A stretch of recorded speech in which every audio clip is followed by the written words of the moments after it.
సాయిరాం. పూజ్యశ్రీ సద్గురు శ్రీ భరద్వాజ గారి శిష్యులు పూజ్యశ్రీ గురుస్వామి శ్రీ మన్నవ సత్యం గారిచే 1/1/2006 సంవత్సరం చీరాల పాపరాజు తోటలోని శ్రీ షిరిడి సాయిబాబా ధ్యాన మందిరంలో చేసిన సత్సంగం.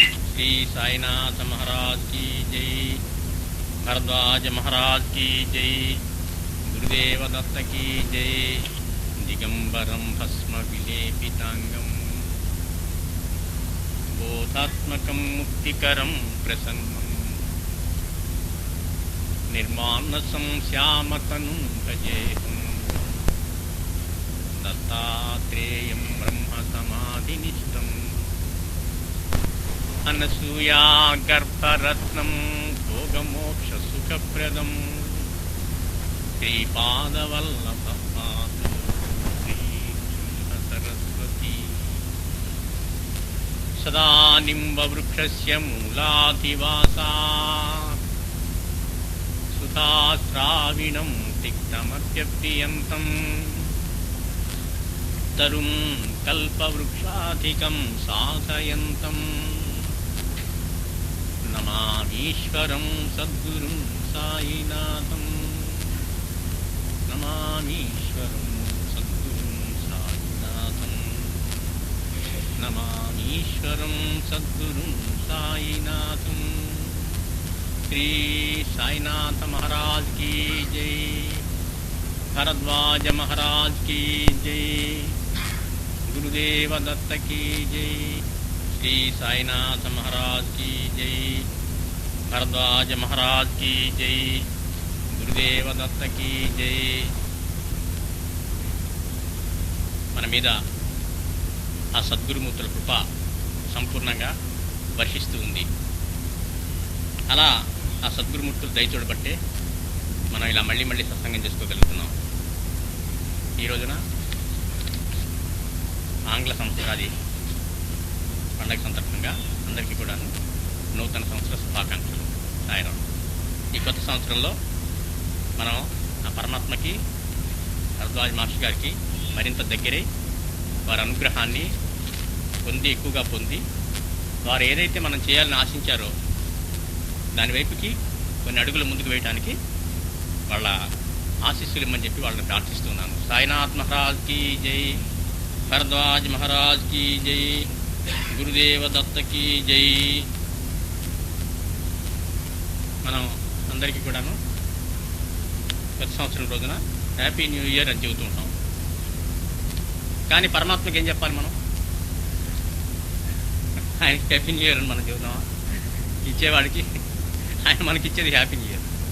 అందుకని నేను మొట్టమొదట మాస్టర్ గారి విజయనగర్లోనే ఒకరోజు అనుకొని గత సంవత్సరం నాడు మిడ్ నైట్ పూజ అది చేసుకొని, ఏ రోజు అంటే అది తెలుగు సాయి పూజ రాశాను మేనస్క్రిప్ట్ నేను తెలుగులో. ఒక రోజున మాస్టర్ గారి దగ్గరికి 3 గ్రామస్తులు వచ్చారు. వచ్చి వాళ్ళ కష్టాలు అవి చెప్పుకున్నారు. అప్పుడు ఏంటంటే మాస్టర్ గారు పూజ చేస్తున్నారు నామాలతో, మనం చేసే 360 నామాలతో పూజ చేసుకుంటూ ఉన్నారు మాస్టర్ గారు. చేసుకుంటూ ఉంటే అప్పుడు ఆ సందర్భంలో వాళ్ళు వచ్చిన తర్వాత వాళ్ళకేదో చెప్పి పంపించారు. 3 గ్రామీణులు, చదువురాని వాళ్ళు. వాళ్ళకి మరి ఎట్లా ఇదంతా ఈ సంస్కృతంలో పూజ వాళ్ళకి అర్థం కాదు. తర్వాత వెళ్ళిన తర్వాత పూజలో మూడ్లో ఉన్నారు కాబట్టి మాస్టర్ గారు ఆ పూజ అనుభూతి బాగా ఉందన్నమాట. అందుకని వీళ్ళకి ఈ పూజ అనుభూతి వీళ్ళకి వచ్చేది ఎట్లాగా అని చెప్పి ఇవన్నీ తిరిగి కూడా తెలుగు స్టాండర్డ్స్లో రాస్తే బాగుంటుంది పూజ, సంస్కృత పూజని అని చెప్తే అప్పుడు నేను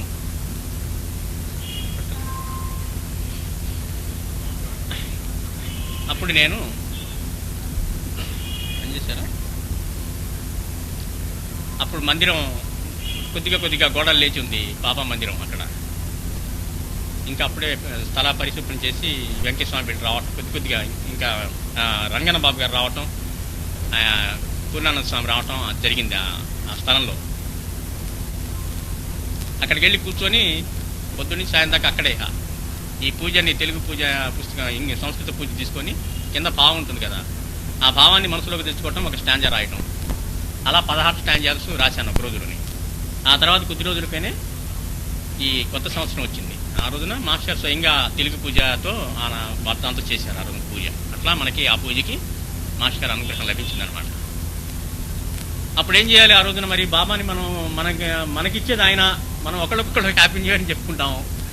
మరి బాబా అనేవాడు కాదు, హ్యాపీ న్యూ ఇయర్ ఆయనకి చెప్పడానికి ఇంకొక ఐడియా రావాలనిపించింది నాకు మనసులోకి. అందుకని ఏం చేశానంటే ఫోటో మీద Baba give us a happy new year, మాకు సుఖ సంతోషాలతో కూడినటువంటి కొత్త సంవత్సరాన్ని ప్రసాదించు నువ్వు అని రాశానమాట. అప్పటి నుంచి నాకు అదే అలవాటు, బాబా ఫోటో మీద బాబాకి చెప్పుకోండి, Baba give us a happy new year. అందుకని మనకి ఆయన మనందరికీ కూడాను ఈ సుఖ సంతోషాలతో కూడినటువంటి ఈ సంవత్సరాన్ని మనకు అందజేయాలి. సాయినాథ్ మహారాజ్ కి జై, భరద్వాజ్ మహారాజ్ కి జై, గురుదేవ దత్త కి జై, శ్రీ గురు చరణం శరణం శరణం శరణం, దత్త గురు చరణం శరణం శరణం శరణం, సాయి చరణం శరణం శరణం శరణం.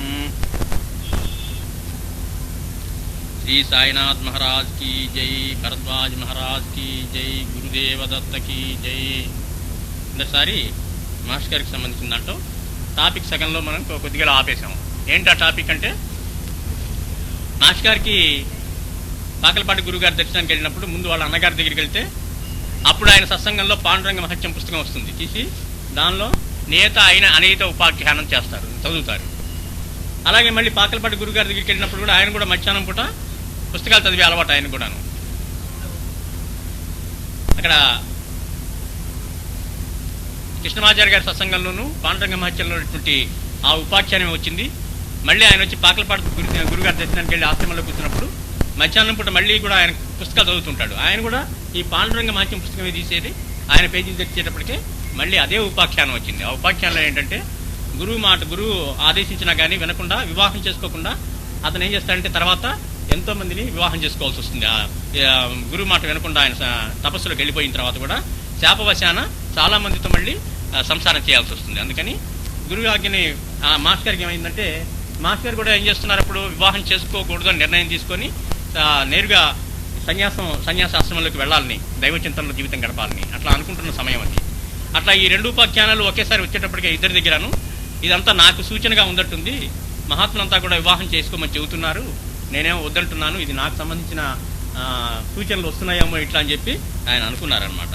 అనుకున్న తర్వాత అప్పుడు మాస్టర్ గారుకి డైరెక్ట్గా పాకలపాటి గురువు గారు చెబుతారు. ఏం చెబుతారంటే,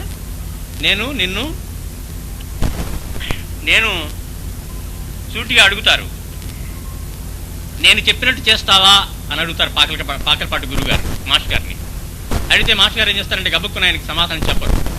చెప్పుకోకుండా ఏం చేస్తారంటే ఒక వెసులుబాటు తీసుకుంటారు ఆయన దగ్గర. ఆనందమయ్య అమ్మ దగ్గర కూడా ఆయన నీకేం కావాలో కోరుకున్నప్పుడు ఒక వెసులుబాటు తీసుకుంటారు ఆలోచించుకోవడానికి. ఏంటంటే మళ్ళీ మీ దర్శనం కావాలంటారు, కానీ ఆయన కావాల్సింది గబుక్కున అడగడు. ఎందుకంటే మళ్ళీ దర్శనం అయ్యే లోపల కావాల్సినంత ఆలోచించుకోవచ్చు అని కావాలి ఆయనది, బహుశా అది కూడా ఉంటుంది. మహా జీనియస్ కాబట్టి అట్లా కమిట్ అవ్వలేదు మాటల ద్వారా. ఎందుకంటే ఆయన నోటి నుంచి ఒక మాట వచ్చిందంటే యారు నూరైనా సరే ఆయన దాన్ని నెరవేర్చేవారు అనమాట. అట్లా ఒకసారి ఒక వాగ్దానం చేసి చాలా కష్టాలు లోనైనారు మాస్టర్ గారు. ఒక వాగ్దానం చేసి ఏంటంటే, ఒకళ్ళకి ఒక విద్యార్థికి వాళ్ళకి సంతానం కలగకపోతే వాళ్ళకి ఏం చేస్తారంటే వాళ్ళు కోరతారు, మాస్టర్ గారు సిద్ధి వెళ్ళి ప్రార్థన చేయండి, మాకు సంతానం కలుగుతుంది మీరంటే సరే చేస్తానంటారు. అంటే ఆయన సిద్ధి వెళ్తారు పారాయణ చేసుకుందామని. వెళ్తే ఏం చేస్తారంటే కొబ్బరికాయ మామూలుగా దుల్లో వేయాలి, వాళ్ళ పేరుతో బాబా దగ్గర పెట్టి ప్రార్థించి వాళ్ళ ఇంటికి పంపించాలి. అది వాళ్ళు పూజ చేసుకొని దాన్ని కొట్టుకొని తినాలి. బాబా అంతే కొబ్బరికాయ ఇచ్చేవాడు సంతానం కలగని వాళ్ళకి. వాళ్ళు ఆ కొబ్బరి తినాలి ఇద్దరును, భార్యాభర్త, తింటే సంతానం కలిగేదనమాట. అట్లాగే మాస్టర్ గారు ఏం చేస్తారంటే, సరే నేను కొబ్బరికాయ పంపిస్తాను నీకు అని వాగ్దానం చేస్తారు ఆయనకి. వాగ్దానం చేసిన తర్వాత ఏం చేస్తారంటే, సిద్ధి వెళ్ళిన తర్వాత గురువారం నాడు వాళ్ళ కొబ్బరికాయ పంపిద్దామని అనుకొని బాబా దగ్గర పెట్టి ప్రార్థన చేసి వాళ్ళకి పంపించాలన్నమాట పోస్ట్లో. ఇదంతా పొద్దు నుంచి సాయంత్రం జరిగిపోవాలి. ఆ రోజు ద్వారకమ్మాయి కొట్లకి వెళ్తాడు. కొట్లకి వెళ్ళి కొబ్బరికాయల కోసం వెళ్తే కొబ్బరికాయ ఒక్కటి కూడా దొరకదు సిరిదిలో. నానా తంటాలు పడతారు కొబ్బరికాయ కోసం. ఎలా చేద్దాం రా బాబు కొబ్బరికాయ దొరకలేదు ఏంటి అని అనుకుంటే, ద్వారకామ్మాయిలో కూర్చుంటే మధ్యాహ్నం పూట మన తెలుగు వాళ్ళు ఒక 15 మంది 20 మంది ఒక గ్రూప్ వస్తారు. వాళ్ళంతా తలా ఒక కొబ్బరికాయ తెచ్చుకొని అంతా దున్నులో వేసుకోవడానికి సిద్ధం అవుతారనమాట. ఈయన అనుకుంటారు వీళ్ళ దగ్గర చాలా కొబ్బరికాయలు ఉన్నాయని ఒక చూపు పడుతుంది వాటి మీద మాస్టర్ గారికి, వీళ్ళు దొరుకుతుందేమో ఒకవేళ అని అనమాట. వాళ్ళు ఏం చేస్తారు, అంతా తలా ఒకటి తీసుకుంటారు, నిజంగానే ఒకటి మిగులుతుంది వాళ్ళ దగ్గర కొబ్బరికాయ. వాళ్ళేంటి అది ఎందుకు మిగిలిందని వాళ్ళకి ఒక బట్టలు ఇవ్వటం ఇష్టం లేదు. ఓకే, ఇష్టం లేకపోయినా కానీ ఆ కొబ్బరికాయ మాస్టర్ అడిగి తీసుకుంటారు వాళ్ళ దగ్గర. నాకు ఇట్లా పంపించాలి ఒకళ్ళకి అని చెప్పి ఎట్లాగో ఆ పీచు కొబ్బరికాయ లభిస్తుంది. అది ప్రార్థన చేస్తారు. ప్రార్థన చేస్తే గుడ్డ కొని దాని చుట్టూరా కవర్ లాగా కుట్టి దాని మీద అడ్రస్ రాసి పోస్ట్ ఆఫీస్లో ఇవ్వాలి, పార్సిల్ కింద పంపించాలి. అందుకని గుడ్డ కొనడానికి వెళ్తారు. తెల్లగుడ్డ కావాలి, అడ్రస్ రాయాలి కదా దాని మీద. ఎక్కడ తెల్లగుడ్డ పీలికి కూడా దొరకదు కొట్లల్లో మొత్తం మీద.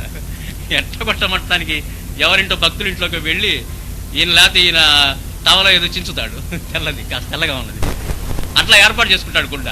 సూది దారం కావాలి కుట్టడానికి, ఏ కొట్లో కూడా సూది దారం దొరకదు ఆ రోజున. అట్లా అన్ని ఇబ్బందులు వస్తాయి ఆయనకి. ఇన్ని ఇబ్బందులు పడుతూ కూడా ఆయన ఏం చేస్తాడంటే ఒక్కొక్కటి మొత్తానికి సంపాదించి సూది దారం అన్ని సంపాదించి రాసుకోవడానికి ఇంకు దగ్గర నుంచి అన్ని సమస్యలు అవుతాయి. ప్రతిదీ సమస్య, ఒక్కొక్క దానికి బోల్డంత వెతకాల్సి వస్తుంది. అయినా కానీ అంతా సాధిస్తాడు. అడ్రస్ రాస్తాడు, పోస్ట్ ఆఫీస్కి వెళ్తాడు. పోస్ట్ ఆఫీస్కి వెళ్ళి పోస్ట్ మ్యాన్కి ఇవ్వాలి, లోపల ఇవ్వాలి పోస్ట్ మాస్టర్ గారికి. ఆ డబ్బులు తిను ఇది పార్సిల్ చేయండి అని చెప్పి స్టాంపులు కొని అతికించాలి. అంతే పోస్ట్ ఆఫీస్కి వెళ్ళి 2 మెట్లు వేయగానే దండం జారి పడతాడు. నిజంగా బాగా మాస్టర్ గారికి దెబ్బ తగిలింది అప్పుడు. ఆ దెబ్బ పాపం చాలా రోజులు పీడిస్తూనే ఉంది. ఇంకా లేవలేకపోయాడు అనమాట. అంటే యాక్చువల్గా దాదాపు ఫ్రాక్చర్ అయినట్టు లెక్క. ఇంకా కూర్చున్నవాడు పడినట్టు లేవలేకపోయాడు, అటాక్ కూర్చున్నాడు. మరి ఇది పంపించాలి కదా, మరి వాగ్దానం చేసి నెరవేర్చాలి. అందుకనే చేస్తుంటే వచ్చిపోయే వాళ్ళు ఉంటారు కదా పోస్ట్ ఆఫీస్కి.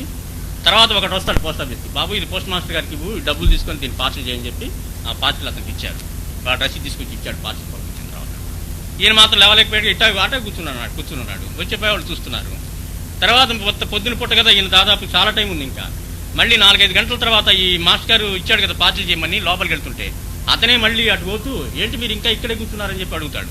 అడిగితే ఇట్లా పడ్డాను లేవలేకపోతున్నానంటే అప్పుడు ఆయన తీసుకెళ్ళి హాస్పిటల్లో అడ్మిట్ చేశారు మాస్టర్ గారిని, సిద్ధి హాస్పిటల్లో. హాస్పిటల్ బెడ్ మీద 15 రోజులు ఉన్నారు ఆ నడుము నొప్పి తగ్గడానికి కోసంగా. అప్పుడు ఎవరో మా అదృష్టవంతుడు ఎవరో మరి తెలియదు, ఎక్కడి నుంచి వచ్చాడో సిద్ధి యాత్రకి. ఆయన ఒక సాధువు. ఆయన మాస్టర్ గారి దగ్గర నుండి 15 రోజులు మాస్టర్ గారికి సేవ చేసింది ఆయన. ఎవరికి తెలియదు అప్పుడు, ఇంకా ఎవరూ లేరు అక్కడ మాస్టర్ గారి దగ్గర. ఆ 15 రోజులు ఆయన సేవ చేసేటువంటి భాగ్యం ఆ సాధువు గారు ఎవరో పేరు ఊరు తెలియదు, ఒక సాధువు అని చెప్పారు మాస్టర్ గారు, అంతే ఆయనకి లభించింది. మాస్టర్ గారు బెడ్లో ఆయన పడి ఉంటే కదలలేకుండా పడుంటే అన్ని సేవలు ఆయన చేశాడు ఆ మహాత్ముడు ఎవరు. మరి ఆయనకి మనం కృతజ్ఞత చెప్పుకున్నాం. సాయినాథ్ మహారాజ్కి అట్లా మాస్టర్ గారి దగ్గర నుంచి నోట్లోంచి వచ్చిన మాట నెరవేర్చి తీస్తారు వాళ్ళు ఏంటి ఏనుగు దంతంతో పోలుస్తారు వాళ్ళ మాటని. వెనక్కి ఎప్పటికీ పోదు అది, లోపలికి బయటకు వచ్చిన దంతం ఏనుగు దంతం అట్లాంటిది అనమాట వాళ్ళ మాట. అందుకని మాస్టర్ ఒక పట్టాన మహాత్ములు అడిగినా కానీ ఆయన ఆలోచించుకునే ఆ మాట బయటికి చెప్పేవారు. అట్లా ఈయన ఏమడిగాడు, సూటిగా అడిగాడు,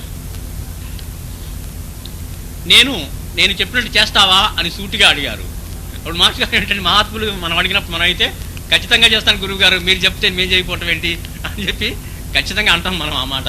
మాస్టర్ గారు అలా అనలేదు. మరి అంత మహాత్ములని తెలిసి కూడా ఆయన అడిగినా కానీ ఏమడిగారు, ఏం చెప్పాడు, ఈయన చెబుతాను అన్నారు. అప్పుడు నేనేం చేయాలి, బాబు గారు నన్ను ఏమడుగుతారో, ఈ అడవిలో ఇలా ఉండిపోమ్మంటే, ఈ కొండల్లో ఇలా అడ్డంగా వెళ్ళమన్నారనుకో నేను వెళ్ళగలనా, అక్కడే నా దగ్గర ఉండిపోమంటే ఉండదలుచుకోరు ఆయన. ఎందుకంటే మాస్టర్ గారి పుట్టుకతోనే ఆయన ఒక ఆధ్యాత్మిక కార్యక్రమం ఆయనకు ఉంది, ఆయన చుట్టూ అల్లుకుని ఉంది, అదంతా నెరవేర్చాలి. కాబట్టి ఎవరికి కూడా కట్టుబడలే ఆయన. ఎంతమంది గురువులు కూడా ఆయన కట్టుబడలేదనమాట. ఈ అడవిలో ఇలాగే ఉండిపోమ్మంటే ఉండడు.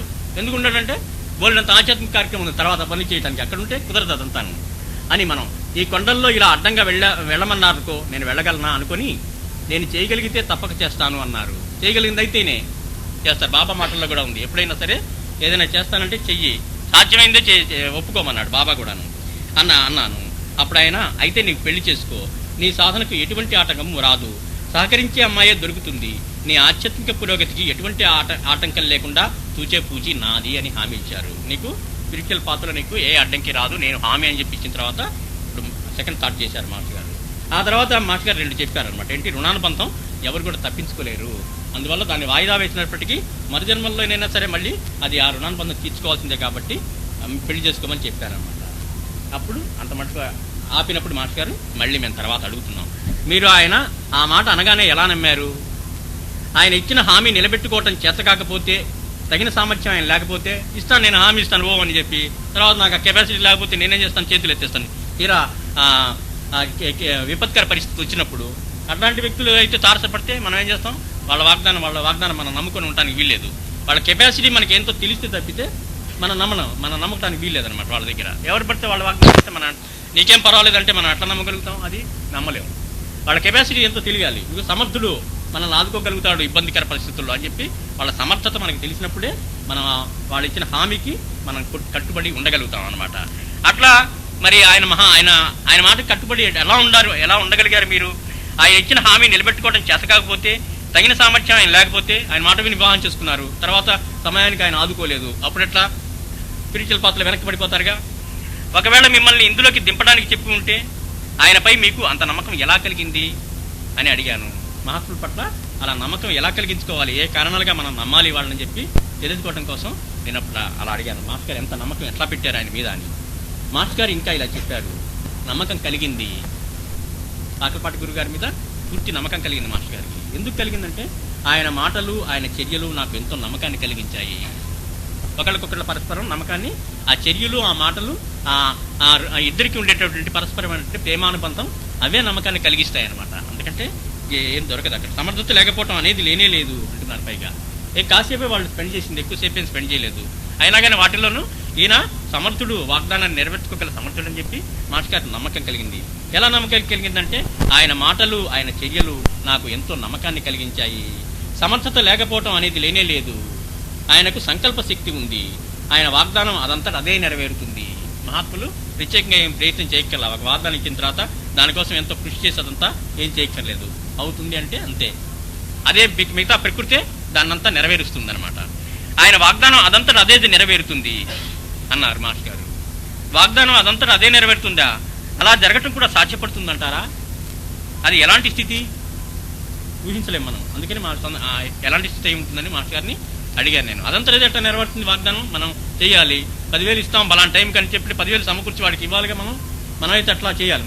మహాత్ములు అట్లా కాదు, అంటే ఏదో రకంగా ఈ విశ్వంలో ఉన్నటువంటి సర్వశక్తులు కూడాను వాళ్ళ మాటకి కట్టుబడి అవే పనిచేసి ఆ వాగ్దానాన్ని నెరవేర్చేట్లాగా చేస్తాయి అనమాట. అవి అంతటి స్థితి అది ఆయనది. అలాంటి స్థితి అని మీరు అసలు ఎలా నమ్మగలుగుతున్నారు అన్నాను నేను ఆశ్చర్యపోతూ.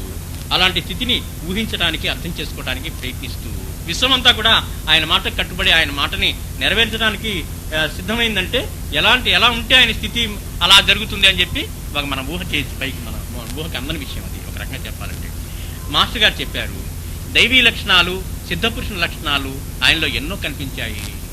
చూడంగానే తెలుస్తుంది కొంతమందికి పరిణతి కలిగిన వాడు మాస్టర్ గారికి ఎంతో పరిణతి ఉంది కాబట్టి ఆయన చూడంగానే వీళ్ళ దైవీ లక్షణాలు కనిపించినాయి అనమాట. మాస్టర్ గారికి పాకపడి గురువు గారు దైవీ లక్షణాలు, సిద్ధపురుషుల లక్షణాలు ఆయనలో ఎన్నో కనిపించాయి. నేను రెండవసారి ఆయన దగ్గరికి వెళ్ళినప్పుడు అక్కడ 3 రోజులు ఉన్నాను. నాకు ఇదే సందేహం కలిగింది, ఈయన స్థితి ఏమిటి అని, ఈయన ఏ సాధన చేశారు అని. ఒక విషయం మాత్రం స్పష్టంగా తెలిసింది, చుట్టూరా ఒక 100 మైళ్ళ కొండలు ఉన్నాయి, వందలాది కుటుంబాలు, కొండజాతి ప్రజలు ఉన్నారు. బాబుగారు రాకముందు వారు ఎంతో కష్టజీవనం గడిపేవారట. బాబుగారు ఆ కొండలు అడవులు అంతా తిరిగి చూశారట. వ్యవసాయానికి అనుకూలంగా ఉండే ప్రదేశం కనిపిస్తే ఆ చుట్టుపక్కల ఉండే వనవాసులను అక్కడ ఇళ్లు కట్టుకోమనేవారట. అక్కడక్కడ కొన్ని జాగాలు చూసి ఆ చెట్లన్నీ తీసేసి వ్యవసాయం చేసుకోవడానికి అనువుగా వాళ్ళని చేత చేయించి అప్పుడు అక్కడ ఒక గ్రామం ఏర్పాటు చేసేవారు వాళ్ళ కోసం. ఇలా అక్కడ ఒక గ్రామం ఏర్పడేది. వారు అక్కడ పంటలు పండించుకుంటూ సుఖజీవనం గడిపేవారు. అలా బాబుగారు సుమారు 700 గ్రామాలు నిర్మించారట. ఆ కొండ మీద అక్కడక్కడ చిన్న చిన్న గ్రామాలు. ప్రతి గ్రామంలోనూ ఒక చోట ఒక దీపం వెలిగించి అదే రామాలయమని, ఏవైనా కష్టాలు వస్తే రామునికి చెప్పుకోమని చెప్పేవారట. దీపం వెలుగుతుంటుంది, అక్కడే రామభజన చేస్తుంటారు దీపం దగ్గర రోజు కాసేపు సాయంత్రం పూట. ఆ రాముడు వాళ్ళకి పలికి వాళ్ళ కష్టాలు తీరుస్తారు. వెలిగించి అదే రామాలయమని, ఏవైనా కష్టాలు వస్తే రామునికి చెప్పుకోమని చెప్పేవారట. అలా చెప్పుకుంటే కష్టాలు తీరేవట. అలా చెప్పుకున్నా కానీ కష్టాలు తీరకపోతే తమ దగ్గరికి రమ్మనేవారు. అక్కడ కనుక ఇంకా పెద్ద ఇబ్బంది వస్తే అవి అక్కడ తీరని ఇబ్బంది ఏమైనా వస్తే అప్పుడు నా దగ్గర రండి అని చెప్పేవారట. అలా చెప్పుకున్నా కానీ కష్టాలు తీరకపోతే తమ దగ్గరికి రమ్మనేవారట. ఈ గ్రామాలన్నీ ఆయన అధీనంలో ఉండేవి. వారికి ఆపదలు వస్తే బాబుగారు తొలగించేవారు. అప్పుడప్పుడు గ్రామాల మీద పులులు వచ్చి దాడి చేస్తూ ఉంటాయి, పశువులకు మనుషులకు కూడా హాని చేస్తూ ఉంటాయి. అప్పుడు బాబుగారికి చెప్పుంటే ఇంక రాదులే పో అనేవారట. అంతే, అటువైపుకి పులి రాదు. వాళ్ళ వాక్కు యొక్క ప్రభావం అది. ఇంకా రాదులేపో అంటే ఇంకా ఛాయలకి పులి రాదు, ఈయన ఆజ్ఞకి కట్టుబడి ఉంటుందన్నమాట. దొంగలు అట్లాగే క్రూరముగాలు, దొంగలు, పాములు ఒకటేంటి, ప్రకృతి అంతా వారి అధీనంలో ఉన్నట్టుగా స్పష్టంగా తెలిసేది. ఇంకా వింత ఏమిటంటే ఆయన దగ్గరకు ఒకసారి ఎంతమంది వచ్చినా సరే కాసేపట్లో భోజనాలు ఏర్పాటు చేస్తారు. ఇది ఎట్లా సాధ్యం? ఎంతమంది వచ్చినా సరే రెడీ భోజనాలు ఆయన దగ్గర. ఇంకో వింత విషయం ఉంటుంది, ఆయన ఇస్త్రీ బట్టలు మడతలు నలగని బట్టలు వేసుకుంటారు. నీట్గా ఎప్పుడు అప్పుడే మడత విప్పి వేసుకున్నట్టుగా ఉంటుంది డ్రెస్ అంతాను. ఇంకో వింత విషయం కూడా ఉంది. ఆయన ఇస్త్రీ మడత నలగని గుడ్డలు వేసుకుంటారు. చాలా నీట్గా ఉంటారు. బట్టలు 4-5 సార్లు మారుస్తూ ఉంటారు. ఇదెలా సాధ్యం? ఎందుకంటే గుడ్డలు ఉతకటం లేదు, సరుకులు కానీ ఆహార పదార్థాలు కానీ ఎవరు తేవటం లేదు. ఇదంతా ఒక మిష్టగా అనిపించింది మనస్సులో. ఒక మూల ఆలోచనలు పట్టుకున్నాయి. ఏంటి ఇక్కడ ఏర్పాట్లు ఏమీ లేవు, పనులు మాత్రం ఈ 3 రోజుల్లో మాస్టర్ గారు గమనిస్తూ ఉన్నారు ఇదంతాను, అక్కడ జరిగిపోతుండేటువంటి పనులని. నేను అలాంటి స్థితిలో ఒక పూట బాబుగారు నన్ను ఒక్కడినే కుటీరంలో వదిలిపెట్టి బయటికి వెళ్ళిపోయారు. నేను వెంటనే ఆ కుటీరం అంతా వెతికాను. అసలు విడిచిన గుడ్డలు అంటూ కనిపించలేదు. ఫస్ట్ క్లాస్ అయిన ఇస్త్రీ బట్టలు 4 జతలు మారుస్తాడు రోజుకి, అక్కడ ఏమీ లేవు. రోజుకు 4-5 సార్లు ఇస్త్రీ గుడ్డలు వేసుకోవడానికి సరిపోయేటన్ని మంచి దుస్తులు అక్కడ ఏమీ లేవు. వంటగది కూడా చూచాను, అక్కడ కూడా ఎప్పుడు ఎంతమంది వచ్చినా వండి పెట్టడానికి సరిపోయేటన్ని సరుకులు ఏమీ లేవు. ఆయన దగ్గర ఉండేది కొద్దిగా శనగపిండి, నూనె ఉండేవి. అప్పుడప్పుడు ఆయన స్వయంగా పక్కుడు చేసి చిరబాబు గారికి వాళ్ళకి పెడుతుండేవాడు. ఎప్పుడు పెట్టేవాడంటే వాళ్ళ చేత కొండల మీద తెప్పించడానికి 20-30 మంది కొండల మీద ఎక్కించాలంటే ముందు పకోడీలు చేసి పెడతాడు ఆయన, కడుపు నిండా పెట్టేస్తాడు. అంటే వాళ్ళకి గుర్తనమాట అప్పుడు, ఆ గురువు గారు ఎక్కడ కొండల మీద తీసుకుపోతున్నాడు అని చెప్పి అట్లా ఆయన స్వయంగా వండి పెట్టేవాడు అనమాట. సరిపోయేటన్ని మంచి దుస్తులు అక్కడ ఏమీ లేవు. వంటగది కూడా చూశాను, అక్కడ కూడా ఎప్పుడు ఎంతమంది వచ్చి ఏమైనా వండి పెట్టడానికి సరిపోయేటన్ని సరుకులు ఏమీ లేవు. ఇది చూసి నేను ఆశ్చర్యపోతుంటే చప్పుడు చేసుకుంటూ బాబుగారు వచ్చారు. అప్పుడు నేను ఈ 3 విషయాలు ప్రశ్నించి, బాబుగారు ఇవన్నీ ఎలా జరుగుతున్నాయి అని అడిగాను. చిన్నబాబు గారు చెప్పారు, ఇక్కడికి వచ్చినప్పుడు చాలా మాట్లాడారు కదా, ఇక్కడ చీరాలు వచ్చినప్పుడు ఆయన 3-4 రోజులు ఉన్నారు. అప్పుడు చెప్పేవాడు ఈయన చిన్నబాబు గారు, అరే పద ఇప్పుడు వెళ్ళాలి, బలాని ఊరికి వెళ్ళాలి అని చెప్పంటే, గురువుగారు నేను ఇప్పుడు ఒక్క అడుగు కూడా ముందుకు వేయలేనండి అనేవాట. అంటే అప్పుడు వెంటనే పక్కుడు చేసి పెట్టేసి, ఇదిగో మనం వెళ్ళకపోతే అక్కడ వాడున్నాడు, వాడు కొండ వాడి పేరు ఏదో చెప్పేవాడు, తమాషాగా ఉంటాయి పేర్లు. ఆ బిల్లుగాడు చచ్చిపోతాడు మనం వెళ్ళకపోతే, ఇప్పుడు మనం వెళ్లాల్సిందే తప్పకుండా అని చెప్పి ఈ కొండలన్నీ 7-8 కొండలు ఎక్కించిపోయి తీసుకుపోయేవాడు. ఇదిగో నువ్వు వద్దంటే మానుకుంటా, కానీ బాధ్యత వాడు చచ్చిపోతే నీ మీద వచ్చి పడతారు వాళ్ళంతా, నువ్వే రానివ్వలేదని చూస్తాను వాళ్ళ ఇంటికి అని చెప్పి అనేవాట. అప్పుడు ఈయన బయలుదేరిపోయేవాడు చచ్చినట్టుగా, ఓపిక వచ్చేసేదట అప్పుడు. ఇది చూసి నేను ఆశ్చర్యపోతుంటే తప్పుడు చేసుకుంటూ బాబు గారు వచ్చారు. తప్పుడు చేసుకుంటే ఎందుకంటే ఈయన దొంగతనంగా వెతుకుతున్నాడు లోపల అని చెప్పి తెలుసు అనమాట ఆయనకి. 2 హ్యాండెడ్గా పట్టుకోవడం ఇష్టం లేక దగ్గుకుంటూ వచ్చాడనమాట, ఈయన తప్పుకుంటాడని చెప్పి నన్ను. అప్పుడు నేను ఈ 3 విషయాలు ప్రశ్నించి, బాబుగారు ఇవన్నీ ఎలా జరుగుతున్నాయి అని అడిగాను. ఇంతవరకు చెప్పి మాస్టర్ గారు ఆపారు. మాలో కుతూహలం ఎక్కువైంది. బాబుగారు ఏం చెప్పారు, ఏం మాట్లాడారు అని ఒకటే అడగటం ప్రారంభించాము. ఇంట్లో భోజనాల హడావిడి మొదలైంది. మాస్టర్ గారు ఉన్నారని అన్ని ఇంట్లో స్పెషల్స్ చేసేవారు. బనగానపల్లిలో మాత్రమే దొరికే వెంగమ్మపేణి అనే స్వీట్లు రోజు ఉండాల్సిందే. అలా ఆనందంగా సంతోషంగా రోజులు గడుస్తూ ఉండేవి. బనగానపల్లిలో మాస్టర్ గారు మా ఇంట్లో ఉన్న రోజుల్లో ఇట్లా జరిగేదనమాట. ఆ ఊళ్ళో వెంగమ్మపేణి అని స్పెషల్ షీట్ ఎక్కడ దొరకదు, ఆంధ్రప్రదేశ్లో అక్కడే దొరుకుతుంది. అది చాలా టేస్ట్గా ఉంటుంది అనమాట. అవి రోజు కొనుక్కొని తింటూ ఉండేవాళ్ళం మనం. సాయినాథ్ మహారాజ్ की जय, गुरुदेव दत्त की जय, भरद्वाज महाराज की जय.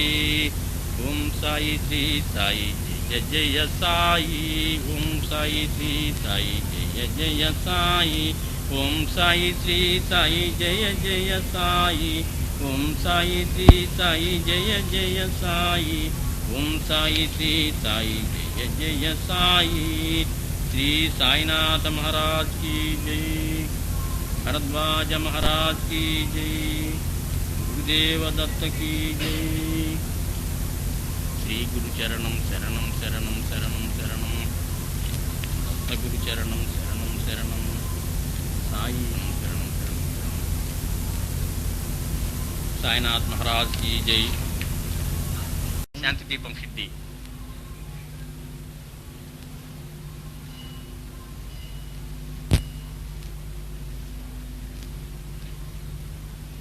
కిందటి వారం ఈ వారం కూడా ప్రత్యేకమైనటువంటి పండుగలు వచ్చాయి. కిందటి వారం క్రీస్తు యొక్క జన్మదినోత్సవం, ఈ వారం కొత్త సంవత్సరం మళ్ళీను. ఈ మధ్య రోజుల్లో అంతా కూడాను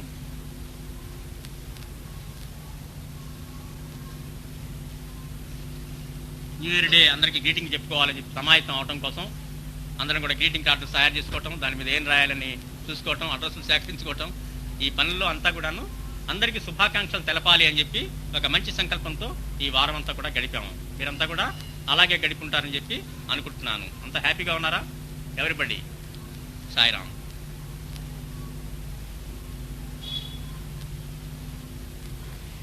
మన ఋషులు మానవుడి పరిణామం కోసం కావలసిన విద్యలన్నింటినీ బోధిస్తూనే వస్తున్నారు.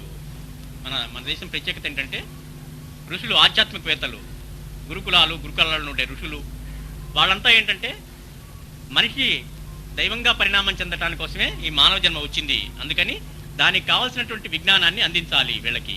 మనిషి ఈ జన్మ అంతం కాకముందే, మానవ జీవితం ఈ 100 ఏళ్ళు ముగియక మునిపే ఆత్మజ్ఞానం పొందాలి, పరమాత్మతో ఐక్యం అవ్వాలి.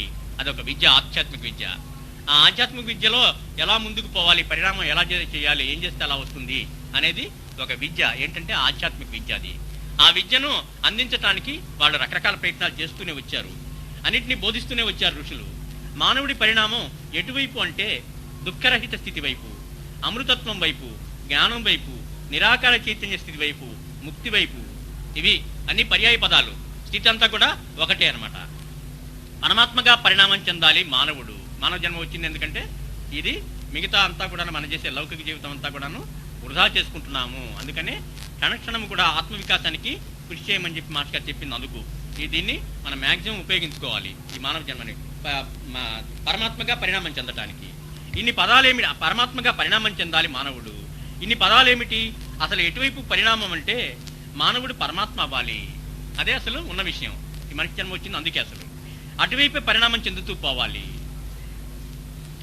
ఆ స్థితినే నేను దుఃఖంలో ఉన్నాను అన్నవాడికి దుఃఖ రహిత స్థితి వైపు పరిణామం చెందు అంటారు. ఎంతో కష్టాలతో దుఃఖంతో చిక్కుకుపోయాను అని చెప్పి ఎవరైనా మహాత్ముడి దగ్గరికి అంటే దుఃఖరహితమైన స్థితి ఉన్నది, ఆ స్థితి వైపుకి నువ్వు పరిణామం చెందు.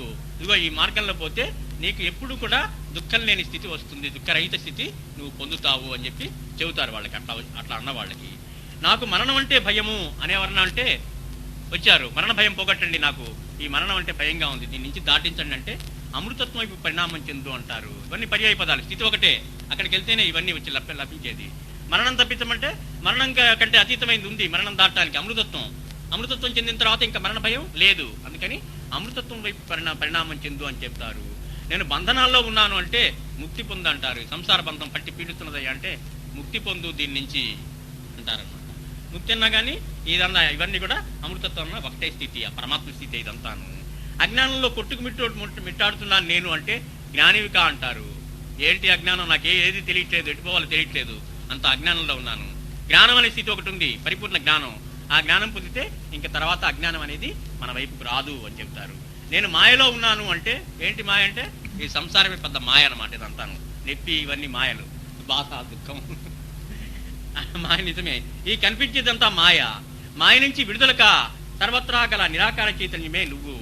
మాయ నుంచి తప్పించుకోపో, అంతా ఉన్నది మాయ, మళ్ళీ దీని నుంచి బయటపడు, దానికి మార్గం ఉంది అని చెప్పి చెబుతారనమాట. మాయ నుంచి విడుదలక సర్వత్రా గల నిరాకార చైతన్యమే నువ్వు, నువ్వు సచ్చిదానందానివి అంటారు. అసలు స్థితి ఎప్పుడు కూడా జ్ఞానం కలిగినటువంటి సచ్చిదానంద స్థితి మంది. ఇవన్నీ కూడా పరమాత్మ స్థితి లక్షణాలు. స్థానం పరిణామం అంతా ఒకటే, పరమాత్మ స్థితే.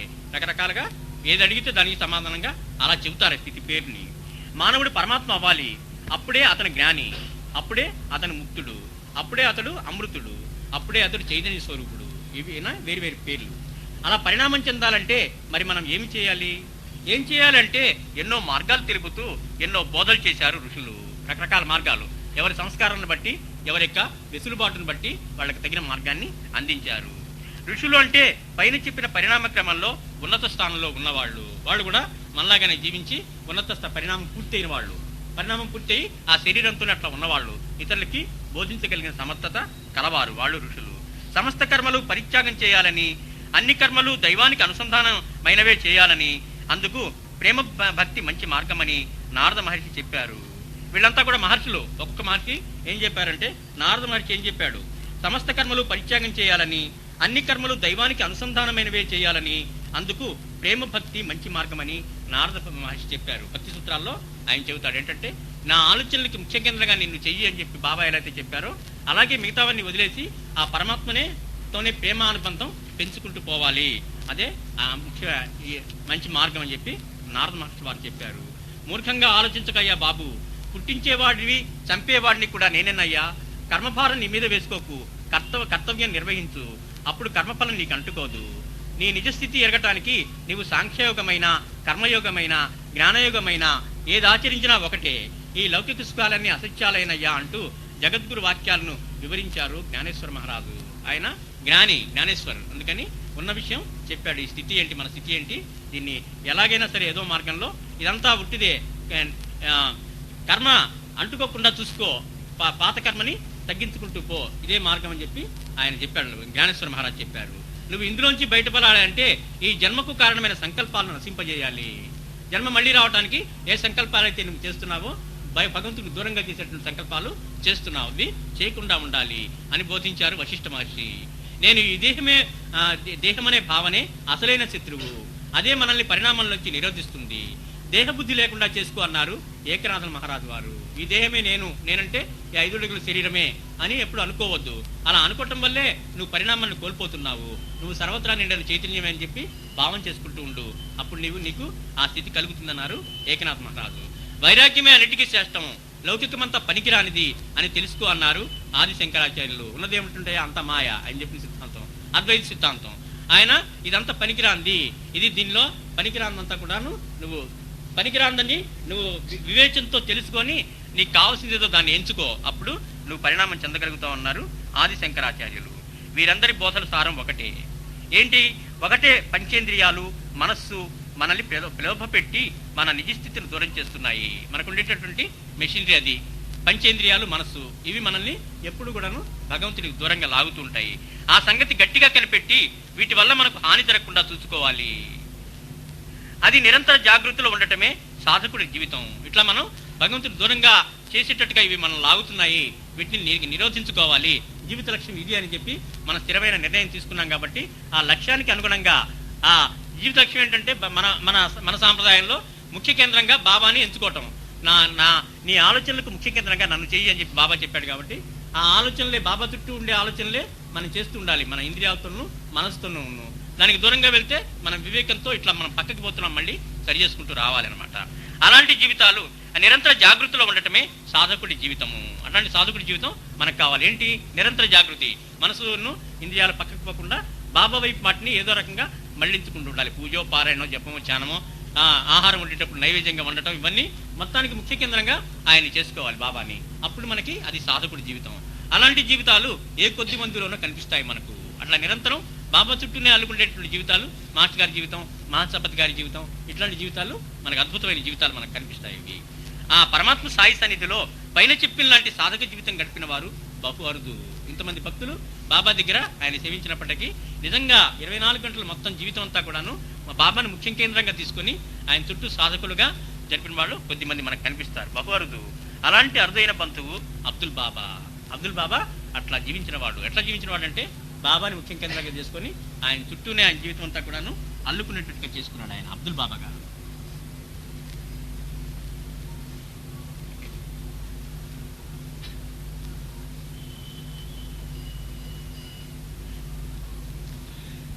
అలాంటి అరుదైన సాయి బంధువు అబ్దుల్ బాబా. మహాత్ములతో జన్మజన్మల అనుబంధం, జన్మజన్మలుగా చేసుకున్న సత్కర్మ, ఈ జన్మలో అనిత్యమైన వస్తువులపైన విరాగము, దైవస్థితి అయిన శాశ్వతానందాన్ని పొందాలన్న తపన కల్పిస్తాయి. ఆ అనుబంధం, సత్కర్మ వివేకయుతమైన నిర్ణయాలు చేయిస్తాయి. వాళ్ళతో మనం వివేకంగా ఈ మార్గంలోకి మనం వెళ్ళామంటే ఏంటంటే దానికి కారణం ఏంటంటే మహాత్ములతోటి అనుబంధం. మహాత్ములతో జన్మజన్మ అనుబంధం వల్ల మనకి దైవం వైపు మనకి త్వరగా ఇట్లా మనం మొగ్గగలుగుతాము. జన్మలుగా చేసుకున్న సత్కర్మ ఈ జన్మలో అనిత్యమైన వస్తువులపైన విరాగము, దైవస్థితి అనే శాశ్వత ఆనందం పొందాలన్న తపన కలిగిస్తాయి. ఇది మనకి చూసినప్పుడు ఇదంతా వృధాగా మనం చేస్తున్నాం, ఇదంతా మనకి పనికొచ్చేది కాదని చెప్పి వివేకం మన ఇందు ఉదయిస్తుంది. అప్పుడు మనకి ఏది కావాలి, ఏది భగవంతుడి వైపు తీసుకెళ్తుందని చెప్పి ఆలోచించి అటువైపు పోవాలని చెప్పి తపన మనకు కలుగుతుంది. ఈ అనుబంధము, సత్కర్మ వివేకయుతమైన నిర్ణయాలు చేయిస్తాయి.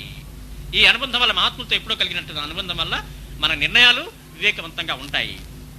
సకల ప్రలోభాలకు మనల్ని లొంగనీయక ఆధ్యాత్మిక పురోగతికే ప్రాధాన్యం ఇచ్చే నిర్ణయాలు మనల్ని చేసుకునేలా చేస్తాయి. జీవితంలో అటో ఇటో ముఖ్యమైన నిర్ణయాలు తీసుకున్నప్పుడు ఆధ్యాత్మిక పురోగతికి వెళ్ళే వైపే మన నిర్ణయం మొగ్గి ఉంటుందన్నమాట. అట్లాంటి వాళ్ళు సాధనాపరమైన జీవితం గడపాలనుకోవటమే, అందుకు అనుకూలమైన పరిస్థితులు కలిగించుకోవటమే వివేకవంతమైన నిర్ణయము. మన జీవితం ఇంత సాగిపోతున్నప్పుడు ఎక్కడొక్కడ ఒక ఫుల్ స్టాప్ పెట్టి మార్గాన్ని మళ్లించుకోవాలి. వివేకయుతంగా ఎటువైపు మళ్లించుకోవాలంటే త్వరగా పరిణతి చెందాలి, త్వరగా బాబాకి సన్నిహితం కావాలి, ఇంకా ముందుకు భక్తిలో పురోగతి పోవాలి. అట్లాంటి మార్గాన్ని ఎన్నుకోవటమే వివేకయుతమైన నిర్ణయం. మనం జీవితంలో చేసేటువంటి అతి వివేకయుతమైన నిర్ణయం ఏంటి అంటే మనం ఎన్నుకునేటటువంటిది భగవంతుడి దగ్గరగా తీసుకెళ్లేటువంటి చర్య అయి ఉండాలి, ఆ నిర్ణయం అట్లా పోయేది అయి ఉండాలన్నమాట. కలిగించుకోవటమే వివేకయుతమైన నిర్ణయము. ఎందుకంటే లౌకికమైన ఎన్నో కోరికలు పదే పదే కోరుకుంటున్నా, వాటిని మహాత్ములు తీరుస్తూ ఉన్నా, నిజానికి మనం కోరుకోవాల్సింది, వారు ఇవ్వటానికి ఇష్టపడేది శాశ్వతమైన ఆనంద స్థితి అయిన దైవస్థితి. వాళ్ళు మనం అడిగింది ఏదో ఒకటి ఇస్తూనే ఉంటారు, మన కష్టం చూడలేక మన మీద ప్రేమతో. కానీ వాళ్ళ హృదయంలో ఏం కోరుకుంటారంటే వీడిని ఎప్పటికైనా సరే పరిణామం చెందించాలి దైవం వైపుకి అని వాళ్ళ హృదయంలో ఉంటుంది. అది మనం కోరుకున్నప్పుడు వాళ్ళు ఎక్కువ సంతోషిస్తారు. ఏదో రూపేణ మనం సాయిని ఆశ్రయిస్తే ఆయనను స్మరించిన ప్రభావం వల్ల మనలో ఏ కొద్దిగానైనా మంచి సంస్కారాలు కలిగి దైవ పరిణామానికి మనల్ని ఉన్ముఖులనైనా చేయటానికి ఉపకరిస్తాయి. ఏదో రూపేణ బాబాతో మొట్టమొదటి మనకి సంబంధం వచ్చి ఇక ఆయన స్మరణ, ఆయన చరిత్ర పారాయణ అవన్నీ మొదలు పెట్టేటప్పటికే మన హృదయంలో ఆ బీజాలు పడతాయి. పడి పరిణామం చెందాలి, ఇటువైపు ఈ మార్గాన్ని మనం ఎంచుకోవాలని చెప్పి లోపల మనకి ఆలోచనలు కలిగి అటువైపుకి మనసు ఉన్ముఖం అవుతుంది. కొంత ఉపకరిస్తాయి, దైవ పరిణామానికి మనల్ని ఉన్ముఖులను చేయడానికి ఉపకరిస్తాయి. అందుకే మహాత్ములు మనల్ని కోరికలు తీర్చే నెపంతో తమ వద్దకు ఆకర్షించేది. కోరిక తీరుస్తామని చెప్పి బాబా అట్లా అంటాడు. నువ్వు ఎవరైనా సరే కోరికలతో కూడా నా వద్దకు రావచ్చు అని చెప్పి బాబా వెసులుబాటు ఇచ్చాడు. ఎందుకంటే ఏదో రూపణ వస్తే ఆయన వాళ్ళ హృదయంలో అయినా భక్తిని ప్రవేశపెడతాడు అనమాట. అందుకు వెసులుబాటు కోసం, తద్వారా వ్యక్తిని సంస్కరించడానికి అవకాశం వారికి కలుగుతుంది. ఏదో విధంగా సంపర్కం వస్తేగా మనిషిని సంస్కరించడానికి దానికి అవకాశం వారికి కలుగుతుంది. వారి కృప పొందే అవకాశము భక్తులకు కలుగుతుంది. అట్లా పరస్పరం ఏదో కారణంగా వచ్చినప్పుడు వాళ్ళకి అనుబంధం పెరిగినప్పుడు వీళ్ళకి ఈ కృప పొందే అవకాశం భక్తులకు కలుగుతుంది. వాళ్ళ సేవ చేసుకొని వాళ్ళ కృప పొందేటటువంటి అవకాశం భక్తులు కూడా వస్తుంది. సంస్కరింపబడిన వ్యక్తి వివేకపూరితమైన నిర్ణయాలు తీసుకొని దైవంగా పరిణామం చెందడానికే ప్రాధాన్యత ఇస్తారు. ఇలా బాబా లాంటి వాళ్ళు ఆయన దగ్గరికి చేరినప్పుడు వాళ్ళలో అంతఃకరణని పరిశుద్ధం చేసుకుంటూ సంస్కరించుకుంటూ వస్తారు. అప్పుడు వాళ్ళలో భక్తుల్లో ఏమవుతుందంటే స్థిరపడిపోతుంది. ఏం స్థిరపడిపోతుందంటే దైవంగా పరిణామం చెందాలి ఎట్లాగైనా ఈ జీవితంలోనే, ఈ ఆధ్యాత్మిక జీవితాన్ని ఎన్నుకుందామని చెప్పి నిర్ణయం తీసుకోగలుగుతారు. అలా నిర్ణయం తీసుకున్నటువంటి వివేకి అబ్దుల్ బాబా. అబ్దుల్ బాబాకు షిరిడి సాయిబాబా అంటే ఎవరో తెలియదు. ఎక్కడో ఉన్నాడు మొట్టమొదటి షిరిడి. తపతీ నది తీరాన గల నాందేడ్లో అబ్దుల్ బాబా జన్మించారు. ఉత్తమ సంస్కారాలు నిండిన అబ్దులు చిన్నప్పటి నుంచి అదే గ్రామంలో గల అమీరుద్దీన్ ఫకీర్ అనే మహాత్ముని సేవలో ఉన్నారు. ఇట్లాంటి పూర్వజన్మ సంస్కారం వల్ల ఆయనకి చిన్నప్పటి నుంచి భక్తి కుదిరింది. ఒక మహాత్ముడిని ఆశ్రయించుకుని ఆయన సేవలో ఉన్నాడు. అమీరుద్దీన్ ఫకీర్ అనే మహాత్ముని సేవలో ఉన్నాడు. అబ్దుల్కు 20వ ఏట అమీరుద్దీన్ ఫకీర్కు ఒక కల వచ్చింది. ఇద్దరు గురుగారి దగ్గర సేవ చేస్తున్నాడు. అప్పుడు గురువు గారికి స్వప్నం వచ్చింది. ఆ కలలో ఆ ఫకీర్కు పరమాత్మ సాయిబాబా దర్శనం ఇచ్చారు. అంతేకాక 2 మామిడి పళ్ళు అమీరుద్దీన్ గారికి ఇచ్చి ఆ 2 పళ్ళు అబ్దుల్కి ఇచ్చి తన వద్దకు సిద్ధి పంపమని చెప్పారు. కళ్ళలో కనిపించి కళ్ళలో పళ్ళు ఇచ్చారు 2. ఈ 2 పళ్ళు అబ్దుల్కి ఇచ్చి నా దగ్గరికి పంపించని. ఇదంతా కలలో. ఆశ్చర్యకరమైన విషయం ఏమిటంటే అమీరుద్దీన్ గారికి మెళుకువ రాగానే స్వప్నంలో పరమాత్మ ప్రసాదించిన ఆ 2 మామిడి పళ్ళు ఆయన ఎదురుగా పెట్టి ఉన్నాయి. కళ్ళలో జరిగింది, నిజంగా పళ్ళు ఉన్నాయి బయట. నిద్ర మెళుకు రాగానే ఆ 2 మామిడి పళ్ళు ఆయన ఎదురుగానే పెట్టి ఉన్నాయి. అవి పరమాత్మ సాయి కలలో ప్రసాదించినట్ట లేకపోతే ఇల్లో ప్రసాదించినట్ట? కల్లో చూపించాడు 2 పళ్ళు ఫకీర్ గారికి ఇచ్చారు. శిష్యుడికి ఇచ్చి నా దగ్గరికి పంపించిన శిష్యుడు అని చెప్పినని. తీరా నిద్రలు ఇచ్చేటప్పటికే 2 ఫలాలు ఇక్కడే ఉన్నాయి. కల్లో ప్రసాదించిన పళ్ళు ఇల్లోకి ఎలా వచ్చాయి? ఇచ్చింది కళ్ళు తెచ్చేటప్పటికే ఎదురుగా 2 మామిడి పళ్ళు ప్రత్యక్షమయ్యాయి. అంటే అదే సాయి మహిమ. ఎలాంటి మహిమ కాబట్టి ఎట్లా వస్తాయి అవి? మన కల్లో కనిపించిన ఇల్లు 2ను పళ్ళు, కలలో ప్రసాదించిన పళ్ళు ఇల్లోకి ఎలా వచ్చాయి అంటే అదే సాయి మహిమ. ఆయన ఎలాగైనా సరే ఏ పరిస్థితినైనా సరే చేయగల సమర్థులు. ఆ పరమాత్మకు కళ ఇలా తేడా ఏముంటుంది? సప్తభూమికల్లో ఒక భూమిక కళ, ఒక భూమిక జాగృతి. వాళ్ళకి తేడా ఏం తెలియదు రెండింటికిను. సప్తభూమికల్లో స్వప్నం ఒక భూమిక, అలాగే జాగృతి కూడా ఒక భూమిక. మనసులో మనకి 7 లెవెల్స్ ఉంటాయి. ఆ 7 లెవెల్స్లో ఒకటి కళ, ఒకటి జాగృతి, ఒకటి నిద్రావస్థ. మనకి మూడు అనుభవం అవుతాయి మనకి. కానీ ఉన్నది 7 స్థితులు ఉన్నాయి. వారికి సప్తభూమికలు కళ లాంటివే. వారి చైతన్యం ఈ సప్తభూమికల్లో ఎలానైనా ఆటలాడగలదు. పరమాత్మ స్థితి ఎట్లాంటిదంటే ఈ మూడిట్లో వాళ్ళు అటు ఇటు ప్రయాణం చేయగలుగుతారు ఈ భూమికల మొత్తంలో. కళను మనం కళ అనుకుంటాం ఎప్పుడు అంటే మెళుకు రాగానే. కళ మనకేం తెలియదుగా, కళని అనుభవిస్తుంటాం. కళని మెళుకు వచ్చిన తర్వాత కళ వచ్చిందని మనకు తెలుస్తుంది. నిజానికి మెళుకు కూడా ఒక కళే. ఇప్పుడు మనకి మెళుకు వచ్చింది, ఇది కూడా కళే. ఎప్పుడు తెలుస్తుంది ఇది కళని అంటే దీనిలోంచి మెళుకు వచ్చినప్పుడు ఇది కళ అని తెలుస్తుంది మనకి. అప్పటిదాకా మనకు తెలియదుగా. పెద్ద కళ, ఎంత పెద్ద కళ అయినా సరే, కొంతమంది జీవితాల్లో కొన్ని సంవత్సరాల పాటు కళలో గడిపిన కళ వచ్చిన కొన్ని సంవత్సరాలు గడిచిపోతాయి కళ్ళలో. అంతా వివరంగానే జరిగిపోతుంటుంది అనమాట. నిజంగా ఎట్లా జీవించామో కల్లో ఒక గంటగా నిద్రపోతే 2-3 గంటలు నిద్రపోతే ఆ 2-3 గంటలు కూడాను 4-5 సంవత్సరాల కళ జరుగుతుంటుంది అనమాట. అక్కడ ఎలా జరుగుతుందంటే ఆ భూమికి అట్లాంటిది, ఆ స్పేస్ ఆ టైము అలాంటిది కల్లోది. కళను మనం కళ అనుకుంటాం ఎప్పుడు అంటే మెళుకు రాగానే అనుకుంటాం. కళ్ళు అనిపిస్తున్నప్పుడు కళ అని తెలియదు, అది నిజ జీవితమే అనుకుంటాం మనం. అది మెళుకు వచ్చినప్పుడు ఓ కళ వచ్చింది అనుకుంటాం. అలాగే నిజానికి మెళుకు కూడా ఒక కళే. కళ్ళ నుంచి మెళుకు వచ్చింది, ఈ మెళుకువా ఇది కూడా ఒక కళే. ఎప్పుడు కళ అని తెలుస్తుంది అంటే ఈ మెళుకులోంచి మనకి మెళుకు వచ్చినప్పుడు తెలుస్తుంది. నిజానికి మెళుకు కూడా ఒక కళ. ఈ మెళుకు అనే కళ్ళలోంచి కూడా మెళుకు ఉంది. మెళుకు అనేది కూడా ఒక కళ.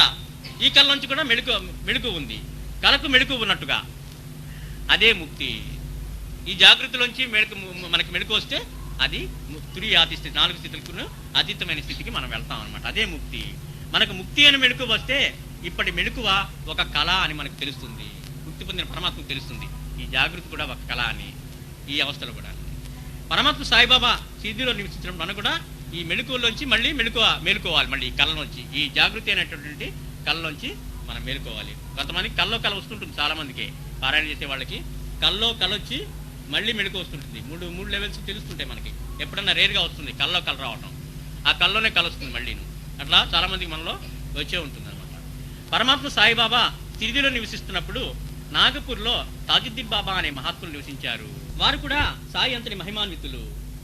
ఒకసారి ఒక భక్తునికి ఒక కళ వచ్చింది. ఆ కళలో అతను తాజుద్దీన్ బాబా దర్శనానికి వెళ్ళారు. మాస్టర్ గారు తాజుద్దీన్ బాబా చరిత్ర కూడా రచించి ఉన్నారు. చాలా మహిమాన్వితంగా ఉంటుంది పుస్తకం, చదవాల్సిన పుస్తకం అది కూడాను. ఒకసారి ఒక భక్తునికి ఒక కళ వచ్చింది. ఆ కళలో అతను తాజుద్దీన్ బాబా దర్శనానికి వెళ్ళాడు. అక్కడ బాబా దగ్గర మరో 3 సాధువులు కూర్చొని ఉన్నారు. దర్శనానికి వెళ్ళినప్పుడు ఆయన 3 ఉన్నారు ఆయన దగ్గర. అందులో ఒకరు ఈ భక్తుని నాకు ఒక కమండలం కొనిపెట్టమని అడిగారు. డీటెయిల్ గా ఉంటుంది ఆ లీలంతా, టూకీగా రాశాను ఇక్కడ. ఈ 3 ఉన్నప్పుడు ఈ కల్లో బాబా దర్శనం కోసం వెళ్తారు. తాజుద్దీన్ బాబా దర్శనం కోసం అక్కడ 3 సాధువులు కూర్చొని ఉంటారు. వాళ్ళు ఇతను అడుగుతారు, మాకు కమండలం కొనిపెట్టు అని చెప్పి కల్లోనే అడుగుతారు. అందులో ఒకడు ఈ భక్తుని నాకు ఒక కమండలం కొనిపెట్టమని అడిగారు. ఈ భక్తుడు సరేనని వాళ్ళ 3 అంగడికి తీసుకుని వెళ్ళి ఆ సాధువు కోరిన కమండలం కొనిపెట్టాడు. సరే కొనిపెడతానమ్మన్నాడు. బయలుదేరి తీసుకెళ్ళాడు, కొట్టుకెళ్ళాడు. వాళ్ళే ఎంచుకున్నారు కమండలం, అది కొనిచ్చాడు. అది తీసుకుని వారు ఆనందంగా వెళ్ళిపోయారు. ఆ తర్వాత కొన్ని మాసాలకు ఈ భక్తుడు నిజంగానే తాజుద్దీన్ బాబా దర్శనానికి వెళ్ళాడు. కల్లో అప్పుడు వచ్చిన దర్శనానికి వెళ్ళాడు కల్లో. తర్వాత ఒకసారి నిజంగానే దర్శనం చేసుకుందామని కొన్నాళ్ళు గడిచిన తర్వాత మళ్ళీ ఈయన నాగపూర్ వెళ్ళాడు. ఆ తర్వాత కొన్ని మాసాలకు ఈ భక్తుడు నిజంగానే తాజుద్దీన్ బాబా దర్శనానికి వెళ్ళాడు. అక్కడ తనకు కల్లో కనిపించిన 3 సాధువులు కూడా కనిపించారు. మళ్ళీ కల్లోలాగానే బాబా దగ్గర ఆ 3 సాధువులు కూర్చున్నారు. ఆశ్చర్యకరమైన విషయం ఏమిటంటే వారిలో ఒకరి దగ్గర తన కల్లో కొనిపెట్టిన కమండలం లాంటిదే ఉంది. కల్లో కొట్టో తీసుకెళ్ళి ఏ కమండలం కొనిపెట్టాడో ఆయన దగ్గర ఆ కమండలం పెట్టుకొని కూర్చున్నాడు ఆయన. ఆశ్చర్యకరమైన విషయం ఏమిటంటే వారిలో ఒకరి దగ్గర తను కల్లో కొనిపెట్టిన కమండలం లాంటిదే ఉంది. ఆశ్చర్యపోతూ అతడు ఈ కమండలం నీకు ఎక్కడిది అని సాధువుని అడిగాడు. ఏంటి కల్లో ఉన్నది ఇక్కడ కనిపిస్తుంది, అంత తమాషాగా ఉందని అనుమానం తెచ్చుకుందామని ఆయన్ని అడిగాడు. ఆశ్చర్యపోతూ అతను ఈ కమండలం నీకు ఎక్కడిది అని ఆ సాధువుని అడిగాడు. అతను వింతగా అతన్ని చూస్తూ, అప్పుడే మర్చిపోయావా, నువ్వేగా నాకు ఈ కమండలం మొన్న కొనిపెట్టావు అని సమాధానం చెప్పేటప్పటికీ ఇతని బుర్ర తిరిగిపోయింది. ఎట్లా సాధ్యం ఇది? ఇతని బుర్ర తిరిగిపోయింది. ఇది కళ, ఏది నిజం? అప్పుడప్పుడు మహాత్ములు ఇలాంటి లీలలు ప్రదర్శించకపోయినట్లయితే మనకు అసలు కళ గురించి మెళుకు గురించి ఆలోచనే రాదు. ఓ కళ మెళుకు కూడా ఇట్లా ఉంటాయి కావాలి, ఇట్లా చేయొచ్చు కావాలి. మహాత్ములు 3 ఈ భూమికలన్నింటిలోనూ వాళ్ళు యథేచ్ఛగా తిరిగి ఏ లీలైనా ప్రదర్శించగలరని చెప్పి మనకు తెలియదు. అట్లాంటి అప్పుడప్పుడు కొన్ని చేయకపోయినట్లయితే మన ఆలోచన వస్తుంది, ఇది ఎలా జరిగింది అని చెప్పి ఆలోచన వచ్చినప్పుడు ఓ ఇన్ని భూమికలు ఉంటాయి, ఇన్ని లెవెల్స్ లో మన చైతన్యం తిరుగుతూ ఉంటుంది అని చెప్పి మనకి ఆలోచన చేస్తాం. అసలు ఏంటి దీని పరిస్థితి అని చెప్పినది, ఏది కళ ఏది నిజం అనే ఆలోచన రేకెత్తించడానికే పరమాత్మ ఇలాంటి లీలలు చేస్తారు. ఇది కూడా జాగృతి కూడా ఒక కళ, ఇందులోంచి మనం మెళుకు రావాలని చెప్పి మనకు ఆలోచన రావాలి. ఆలోచన వచ్చినప్పుడే మనం ముక్తిని తొందరగా పొందగలుగుతాం పరిణామం వైపు. ఇదంతా ఒక కళ అని అనుకొని ఇప్పుడు ఇక్కడ అమరుద్దీన్ గారి విషయంలో కూడా ఇలాగే జరిగింది. స్వప్నంలో సాయి ప్రసాదించిన ఆ 2 పళ్ళు మెళుకు రాగానే ఎదురుగా పెట్టి ఉన్నాయి. కల్లో ఇచ్చాడు, నిజంగా చూస్తే ఆ 2 ఫలాలు అక్కడ ఉన్నాయి. ఆయన వెంటనే ఆ మామిడి పళ్లను అబ్దుల్కి ఇచ్చి సిరిది వెళ్ళి సాయిబాబాను సేవించుకోమని చెప్పారు. బాబా కోరారుగా కల్లో, నువ్వు పంపించని చెప్పి, అందుకే ఈ 2 పళ్ళు ఇచ్చి నువ్వు ఇక్కడి నుంచి సిరిది వెళ్ళు, అక్కడ బాబాను సేవించుకోమని చెప్పారు. అలాగే అబ్దుల్ సిద్ధి వచ్చారు. పరమాత్మ సాయి అబ్దుల్ చూస్తూనే నా కాకి వచ్చింది అన్నారట. సిద్ధి వచ్చి పరమాత్మ సాయిబాబా సేవకు అంకితమైన అబ్దుల్ సాయి అడుగుజాడల్లోనే తన జీవితం గడిపాడు. ఎలాంటి బాబాని ముఖ్య కేంద్రంగా చేస్తూ ఈ పరిణామం కోసం ఆ తపన, ఆ సేవ చేసుకోవాలి, పరిణామం పూర్తిగా పొందాలని చెప్పి తపన అబ్దుల్ బాబాలో ఉండేదన్నమాట. ఎందుకంటే అప్పటికే ఒక మహాత్ముడి సేవల్లో చాలా రోజులు ఉన్నాడు కాబట్టి బాబా దగ్గర కూడా సంపూర్ణంగా సేవ చేసుకోగలిగాడు ఆయన. సాయి వలే అబ్దుల్ బ్రహ్మచారి. తిరిగి వచ్చి పరమాత్మ సాయిబాబా సేవకు అంకితమైన అబ్దుల్ సాయి అడుగుదాడల్లోనే తన జీవితం గడిపారు. సాయి వలే అబ్దుల్ బ్రహ్మచారి. భిక్ష చేసుకుని ఎలాగో జీవితం గడుపుతూ పరమాత్మ సాయి సేవ, సాయి చెప్పిన ఆధ్యాత్మిక సాధన చేస్తూ ఉండేవాడు. బాబా లాగానే ఆయన కూడా బ్రహ్మచారి. అబ్దుల్ బాబా గారు కూడా భిక్ష చేసే జీవించేవాడు. ఆ పరమాత్మ సాయిబాబా సన్నిధిలో ద్వారకామాయి మసీదులోనే ఆయన ఖురాన్ చదివేవారు. మత గ్రంథం ఆయన బాబా సన్నిధిలోనే చదువుకునేవారు. ఒక్కోసారి పరమాత్మ సాయి ఆ పవిత్ర గ్రంథాన్ని చేతిలోకి తీసుకొని ఏదో పేజీ వద్ద తెరచి కొంత తాము చదివేవారట. బాబా కూడా తిప్పేవారు. ఆయన పుస్తకాలు చదవటం నేర్చుకోవటం చదువు ఏది చూడలేదు ఎవరును. 16 సంవత్సరాల బాలుడుగా వచ్చిన తర్వాత ఆయన ఎప్పుడు విద్య కోసం ఎక్కడికి వెళ్ళా. అయినా కానీ సంస్కృతం చెప్పేవారు. ఖురాన్లో అరబీలో ఉంటుంది. అది బాబాకి ఆ భాష కూడా తెలిసి చదువుతూ ఉండేవాడు. అప్పుడప్పుడు పరమాత్మ సాయి బాబా అలా చదివిన వాక్యాలు తమ సంభాషణల మధ్యలో ఇతరులకు కూడా చెబుతూ ఉండేవారు. అప్పుడప్పుడు రిఫరెన్స్ కోసం అందులో మాటలు కూడా చెప్తూ ఉండేవారు. పరమాత్మ సాయిబాబా పలికిన ప్రతి పలుకు కూడా పవిత్రమైందే అని అబ్దుల్ బాబా దృఢ విశ్వాసం.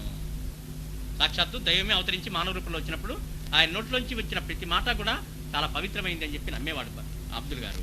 అందుకే ఆయన పరమాత్మ సాయిబాబా మాట్లాడిన మాటలన్నీ ఒక పుస్తకంలో వ్రాసుకొని ఆ పుస్తకం కూడా ఒక పవిత్ర గ్రంథాన్ని పారాయణ చేసినట్టు రోజు చదువుకునేవాడు. ప్రతి మాట సాధ్యమైనంత వరకు రాసుకునేవాడు. అదంతా పుస్తకంలాగా కుట్టారు. ఆ పుస్తకం అబ్దుల్ బాబా గారి వాళ్ళ సంతతి దగ్గర ఉన్నది, ఆ రాసిన పుస్తకం. ఆ పుస్తకం కూడా ఒక పవిత్ర గ్రంథాన్ని పారాయణ చేసినట్టుగా రోజు చదువుకునేవాడు. అంతకంటే పవిత్ర గ్రంథం ఏముంటుంది నిజానికి? బాబా పలికిన పలుకులన్నీ కూడా రాసుకున్నాడు. చక్కగా అవే చదువుకుంటూ ఉండేవాడు. ఇంకా అంతకంటే గొప్ప ఆధ్యాత్మిక గ్రంథం మనకి ఎక్కడ లభిస్తుంది? పైగా అబ్దుల్ బాబా గారికి. అందుకని అదే పారాయణ చేసుకునేవాడు నమ్మకంతో. పరమహంస గారి దగ్గర కూడా రోజు ఒక ఆయన కూర్చొని ఉండేవాడు. ఒక పేజీ రోజు ఒక పుస్తకం పెట్టుకొని పేజీలు తిప్పుతూ ఉండేవాడు. అందరూ చూసి ఏంటో పెద్ద గ్రంథం చదువుకుంటున్నాడు అనుకునేవాడు. చివరికి ఒక ఆయన చూసి తీస్తాడు. చూస్తే 2 అక్షరాలు ఉంటాయి. ప్రతి పేజీలో అవే 2 అక్షరాలు. రామానో ఏదో ఆయన గురుగారి పేరు, ప్రతి పేజీలో అదే ఉంటుంది. అదే తిప్పుకుంటూ ఉండేవాడు. అదే ఆయనకి కైవల్యానికి తీసుకుపోతుంది. ఆయనకి అంత నమ్మకం అనమాట. అట్లాగే అంతకంటే ఇంకా పవిత్రమైన గ్రంథం మరొకటి లేదని నిజంగానే మనం అంతకంటే ఏముంటుంది బాబా చెప్పిన వాక్యాల కంటే? నిరాడంబరంగా ఆ పుస్తకం కూడా ఒక పవిత్ర గ్రంథాన్ని పారాయణ చేసినట్టుగా రోజు చదువుకునేవాడు. నిరాడంబరంగా దాపరికం లేని జీవితం గడుపుతూ అత్యంత అణుకువతో సిరిది వీధులు కూడా ఊడ్చేవాడు అబ్దుల్ బాబా గారు. బాబా లాగానే ద్వారకామాయికి తలుపులు ఏమీ లేదు, అంతా కూడాను తెరిచిన పుట్టలాంటి జీవితం బాబాది. అట్లాగే అబ్దుల్ బాబా గారిది కూడా తెరిచిన పుట్టలాంటి జీవితం ఆయనది కూడాను. ఎక్కడ దాపరికం అనేది ఆయనకు లేదు. నీరు తేవటం, లాంతర్లు శుభ్రం చేయటం, సిరిది బూతులు విడ్చటం వంటి పనులు కూడా అబ్దుల్ బాబా చేసేవారు. సేవ అంటే ఆ ద్వారకామాయి ప్రాంగణమే కాకుండా మొత్తం బాబా తిరిగే ప్రాంతం అంతా కూడా ఆయన శుభ్రం చేస్తూ ఉండేవాడు. నీరు తేవటం, లాంతర్లు శుభ్రం చేయటం వంటి పనులు కూడా అబ్దుల్ బాబా చేసేవారు. బకెట్లతో తెచ్చి స్నానం చేయడానికి కాళ్ళు చేతులు కట్టుకొని నీళ్లు పెట్టడం. అబ్దుల్ బాబా ఆధ్యాత్మిక పురోగతి కోసము కొన్ని స్పష్టమైన ఆదేశాలు కూడా బాబా అబ్దుల్ బాబాకి ఇచ్చేవారు. ఇలా చేసుకో అని చెప్పడం జరిగేది ఆ పరమాత్మ సాయి. అవి ఏంటంటే, ఖురాన్ చదివేటప్పుడు కునికిపాట్లు పడరాదని ఆదేశించారు సాయి. ఆహార విషయంలో కూడా కొన్ని నిబంధనలు విధించారు. ఆ పరమ పవిత్రమైన గ్రంథాలు చదివేటప్పుడు కునిపాటు పడితే అందులోంచి మనకి రావాల్సినటువంటి ఫలితం రాదు, తగ్గిపోతుంది. అందువల్ల బాబా అట్లా చెప్పేవారు. అవి ఏంటంటే, ఖురాన్ చదివేటప్పుడు కునికిపాట్లు పడరాదని ఆదేశించారు సాయి. ఆహారం విషయంలో కూడా కొన్ని నిబంధనలు విధించారు. చాలా స్వల్పంగా మాత్రమే తినమని, రుచులకు పోవద్దని చెప్పారు. బాబా గారు కూడా అన్నీ కలుపుకొని ఆ రుచి పచ్చి లేకుండా తింటూ ఉండేవారు ఆయన. అట్లాగే అబ్దుల్ బాబా కూడా భిక్ష చేసుకొని తింటూ ఉంటారు. చాలా స్వల్పంగా మాత్రమే తినమని, రుచులకు పోవద్దని చెప్పారు. రకరకాల వంటకాల కోసం పాకులాడవద్దని, ఏదో ఒక వంటకం చాలని బాబా చెప్పారు. కడుపు నింపుకొని శరీరం నిలవటానికి, యోగం చేసుకోవడానికి కావాల్సినటువంటి పదార్థం లోపల పడితే చాలు. ఏదో రకంగా శరీరం నిలవటానికి, మన సాధనకి, పురోగతి, భక్తి చేసుకోవడానికి కావాల్సినంత శక్తి ఉంటే చాలు. అంత మటుకి ఆహారం యొక్క విలువ. అతిగా నిద్రపోవద్దని కూడా అబ్దుల్ బాబాకు బాబా చెప్పారు ఆ పరమాత్మ సాయి. అలాగే కొన్ని సేవలు కూడా అబ్దుల్ బాబాకి కేటాయించారు సాయి. కొన్ని ప్రత్యేకమైన సేవలు రోజు ఆయనే చేయాలి, ఇంకెవరికి ఇచ్చేవాళ్ళు కాదు అవి. అవేంటంటే లిండి తోటలో తనతో పాటు ఒక్క అబ్దుల్ బాబానే రానిచ్చేవారు ఆయన, ఇంకెవరిని లోపలికి రానిచ్చేవాళ్ళు కాదు. ఒక్క అబ్దుల్ బాబా ఇద్దరే లిండి తోట మధ్యలోకి వెళ్ళేవారు అఖండ దీపం దగ్గరికి. అలాగే కొన్ని సేవలు కూడా అబ్దుల్ బాబాకే కేటాయించారు సాయి. లిండి తోటలో తనతో పాటు ఒక్క అబ్దుల్ బాబానే రానిచ్చేవారు ఆయన. అక్కడ ఆ పరమాత్మ సాయి 3 అడుగుల గోతిని ఒకటి తవ్వి అందులో అఖండ దీపం వెలిగించి పెట్టారు. దాన్నే నందాదీప్ అంటారు. ఆ దీపం కొండెక్కకుండా కనిపెట్టి ఉండటానికి అబ్దుల్ బాబాని నియమించారు పరమాత్మ సాయి. అఖండ దీపం వెలిగించినప్పుడు దానిలో నూనె పోయటం, బుత్తులు సరి చేయటం, నూనె ఉందో లేదో చూసుకోవటం, ఇదంతా ఆ ఆరిపోకుండా తెరలు కట్టడం, ఇవన్నీ అబ్దుల్ బాబా గారి పనులు. దీపం కొండెక్కకుండా కనిపెట్టి ఉండటానికి అబ్దుల్ బాబాను నియోగించారు ఆ పరమాత్మ సాయి. అబ్దుల్ బాబా ఆ పరమాత్మ సాయి బాబా ఆజ్ఞానుసారంగా ఇవన్నీ శ్రద్ధగా చేస్తూ ఉండేవారు. ఆ లిండి తోటలోనే పరమాత్మ సాయి 5 అడుగుల గోతిని తవ్వించారు. అందులో తాను నుంచునేవారు. పరమాత్మ సాయి తల మాత్రం బయటకు కనిపిస్తూ ఉండేది. అది ఒక యోగచర్య. బాబా గోతులో దిగి ఇంత మటుకు మెడ పైకి పెట్టి ఏంటంటే చేసేవాళ్ళు. అలా నుంచొని ఆ పరమాత్మ సాయి బాబా ఏమేమి చేస్తూ ఉండేవారట. ఆ యోగచర్యలు ఏమిటో అబ్దుల్ బాబా కూడా అర్థం కాలేదు. ఆ తర్వాత సాయి ఆ దీపం దగ్గరే 2 బకెట్లతో నీళ్లు పెట్టించుకునేవారు. ఆ నీటిని పరమాత్మ సాయి 4 దిక్కులకు చల్లుతూ ఏవేవో యోగక్రియలు చేసేవారు. నిండి తోటలో బాబా ఏమి చేసేవారో ఏ మాత్రమైనా మనకు తెలిసిందంటే అదంతా ప్రత్యక్షంగా చూసిన ఒకే ఒక వ్యక్తి అబ్దుల్ బాబా చెప్పడం వల్లే తెలిసింది. 2 తోటకి ఇంకొకళ్ళు ఎవరు లేరు, చెప్తే అబ్దుల్ బాబా అని చెప్పాలి. ఇవన్నీ కూడా నిండిలో బాబా ఇది చేసేవాళ్ళు, ఇట్లా చేస్తారని చెప్పి ఆయనే మనకి ఆ సంగతులన్నీ అందించిన వాడు. అదంతా ప్రత్యక్షంగా చూసిన ఒకే ఒక వ్యక్తి అబ్దుల్ బాబా చెప్పడం వల్లే తెలిసింది. అయితే ఆ పరమాత్మ సాయి బాబా ఒక్కోసారి అబ్దుల్ బాగా తిట్టేవారట, ఒక్కోసారి కొట్టేవారట కూడా. బాబాకి అప్పుడప్పుడు వచ్చాయి మూడ్లు అంటే మూడ్లు కాదు, ఆయన యొక్క వాళ్ళని సంస్కరించడానికి కోసంగా ఆయన ఏమేమో చేసేవాడు. ఒక్కోసారి తిట్టేవారట, ఒక్కోసారి కొట్టేవారట కూడా. ఆ పరమాత్మ సాయిబాబా సశరీరంగా ఉన్నప్పుడు ఆ తర్వాత కూడా అబ్దుల్ బాబా మొత్తం సుమారు 70 సంవత్సరాలు ఆ పరమాత్మ సాయిబాబాను సేవిస్తూ సిరిదిలోనే నివసించారు. బాబా సమాధి అయిపోయిన తర్వాత కూడా సమాధి దగ్గర ఒకవైపు మహాసపతి గారు, ఒకవైపున అబ్దుల్ బాబా గారు కూర్చునేవాళ్ళు విజిటర్స్ వచ్చేటప్పుడు, మనం వెళ్ళినప్పుడు. అట్లా చాలా సంవత్సరాలు అక్కడే సేవ చేసి అక్కడే ఆయన శరీరం సాధించారు. 70 సంవత్సరాలు ఆ పరమాత్మ సాయిబాబాను సేవిస్తూ సిరిదిలోనే నివసించారు. ఆ పరమాత్మ సాయిబాబా కూడా అబ్దుల్ ఆధ్యాత్మికంగా బాగా పరిణతి చెందడం కోసం ఎంతో శ్రద్ధ చేసుకునేవాడు. దగ్గర అట్టే పెట్టుకొని కావాలని పిలిపించుకున్నాడు బాబా అబ్దుల్ బాబా గారిని ఎన్నుకొని. ఎక్కడెక్కడ అమీరుద్దీన్ గారి సేవలో ఉన్నవాడిని ఎన్నుకొని తన దగ్గరికి పిలిపించుకున్నందువల్ల ప్రత్యేకమైన శ్రద్ధ వహించి ఆయన ఆధ్యాత్మిక పురోగతికి శ్రద్ధ తీసుకునేవాడు. అందుకు ఫలితంగా అబ్దుల్ బాబా ఉన్నతమైన ఆధ్యాత్మిక స్థితులు పొందగలిగాడు కూడా. పరమాత్మ సాయి చెప్పిన ఆధ్యాత్మిక సాధనలు చేసిన అబ్దుల్కు ఒకనొక ఆధ్యాత్మిక స్థితికి సంకేతమైన చంద్రదర్శనం కూడా పొందగలిగాడు. ఒకరోజు ఆ పరమాత్మ సాయి అతనితో ఏమి చంద్రుని చూడ ఎత్తిస్తున్నావా ఏమి అన్నారు. ఒక రోజున బాబా అంటే చంద్రుడి స్థితి, ఒక స్థితి చంద్రదర్శనం అనేది. ఒక రోజున ఆ పరమాత్మ సాయి అతనితో ఏమి చంద్రుని చూడ ఎత్తిస్తున్నావా ఏమి అన్నారు. అప్పుడు అబ్దుల్ బాబాకు బాబా అన్నది ఏమిటో అర్థమే కాలేదు. ఎందుకంటే అటు స్థితి అవుతుందని, ఆ దర్శనం అవుతుందని ఆయనకి తెలియదు. ఆయన గురి సేవ చేసుకుంటూ ఉంటాం ఆయనకి. అయితే మర్నాడు ఉదయమే మెళుకు రాగానే కన్నులు మూసుకుని కూర్చున్న అబ్దుల్ బాబాకు పూర్ణ చంద్రబింబ దర్శనం అయింది. ఒక యోగంలో ఒక స్థితికి చేరినప్పుడు ఆ దర్శనం అవుతుందన్నమాట. పూర్ణ చంద్రబింబ దర్శనం అయింది. అయితే ఏ ఆధ్యాత్మిక అనుభవమైన దైవ ప్రసాదమే. అందుకే పరమాత్మ సాయి ఆ అనుభవం అతనికి తామే అనుగ్రహించబోతున్నామని తెలపడానికే ముందు రోజు అతనికి అలాంటి సూచనలు ఇచ్చారు. రేపు నీకు ఈ అనుభవం ఇవ్వబోతున్నాను, అంతా ఇచ్చేది నేనే. పరిణతి కూడా ఇచ్చేవాడు. ఒక ఆధ్యాత్మిక సూత్రం పరమాత్మ బట్టి మనం ఆ స్థితిని అందుకోగలుగుతున్నాం. ఆ సూత్రం ఆయన ఏర్పరచకపోతే, ఆ స్థితి లేకపోతే అసలు, అందుకని ఆ స్థితి ఏర్పరిచి అందులోకి మనకి తీసుకెళ్లేవాడు కూడా ఆ పరమాత్మ. అలాంటి సూచన ఇచ్చారు. పరమాత్మ సాయి సమాధి అనంతరం కూడా అబ్దులు సాయి సంప్రదాయాన్ని తూచా తప్పక ఆచరిస్తూ జీవించాడు. ఆ తర్వాత పరమాత్మ సాయి అనుగ్రహం వల్ల సాటి భక్తులకు చక్కటి సూచనలు కూడా ఇస్తూ అబ్దుల్ బాబాగా ప్రఖ్యాతి చెంది సిరిదిలోనే జీవితం సాలించారు. సమాధి అయిన తర్వాత వచ్చినటువంటి భక్తులకి ఎలా చేసుకోవాలి అని చెప్పి ఆయన సూచనలు ఇచ్చేవాడు. ఆయన దగ్గర ఒక్కోసారి బాబా రాసుకున్నటువంటి గ్రంథం ఉంది కదా ఆయన దగ్గర, ఒక్కోసారి ఏదైనా ఆయనకి సమస్య వచ్చినప్పుడు అందులో అట్లా తెచ్చి చూసేవాట. అందులో ఇచ్చిన సందేశం ప్రకారంగా నిజంగా జరిగేది అనమాట.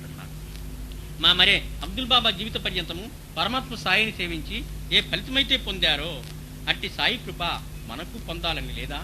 అబ్దుల్ బాబా ఎంతో అదృష్టం వల్ల ఒక మహాత్ముడు సేవించి మళ్ళీ బాబా చేత ఎన్నుకోబడి ఆయన చేత పిలిపించుకోబడి తన సన్నిధానంలో ఉంచుకోబడి ఆధ్యాత్మిక పరిణతి పూర్ణంగా అందించినటువంటి కృపకు పాత్రుడయ్యాడు.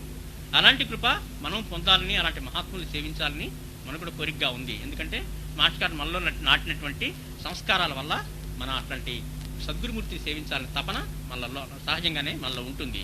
మరి అబ్దుల్ బాబా జీవిత పర్యంతం పరమాత్మ సాయిని సేవించి ఏ ఫలితమైతే పొందారో అట్టి సాయి కృప మనకు పొందాలని లేదా?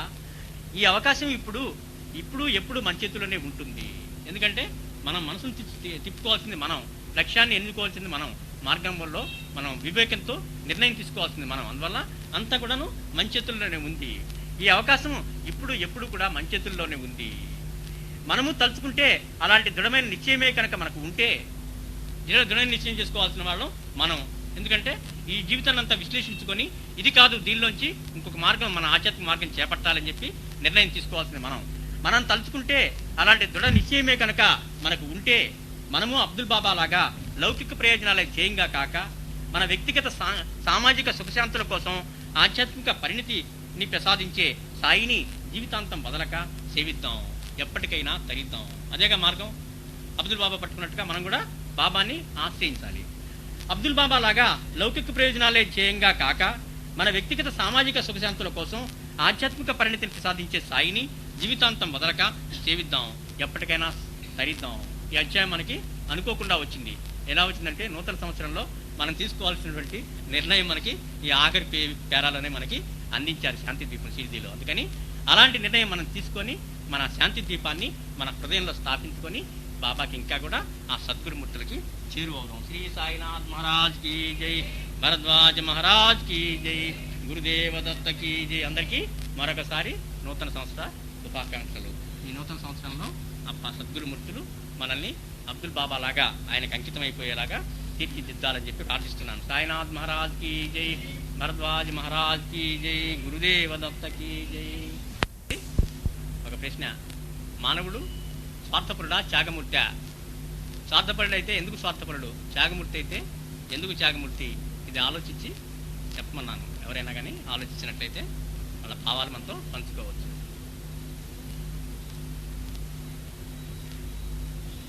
అంతా మనమే తప్పులు చెబుతామేమో అని అట్లా అనుకోవద్దు. తప్పు ఒప్పు ఏమీ లేదనమాట, పరిణామం అంతే, వెనక ముందు.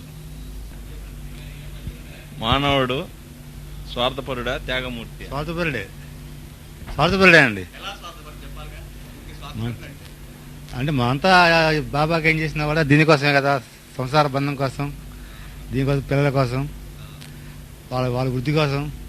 దాని తర్వాత బాబాని చేసుకుంది, వాళ్ళ ముక్కు బాబా చేసుకుంది, పిల్లల్ని బాగా చూడు, మా ఆడిగేం బాగా చూడు, అజ్జుడు అజ్జుడు అని చెప్పుకోవడం. కానీ తర్వాత ముక్తి కూడా స్వార్థమేగా. ముక్తి రాదుగా అప్పుడే మనకి.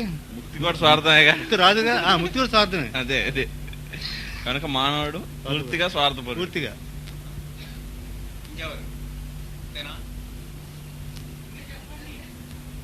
కనుక మానవుడు పూర్తిగా స్వార్థపరుడు. పూర్తిగా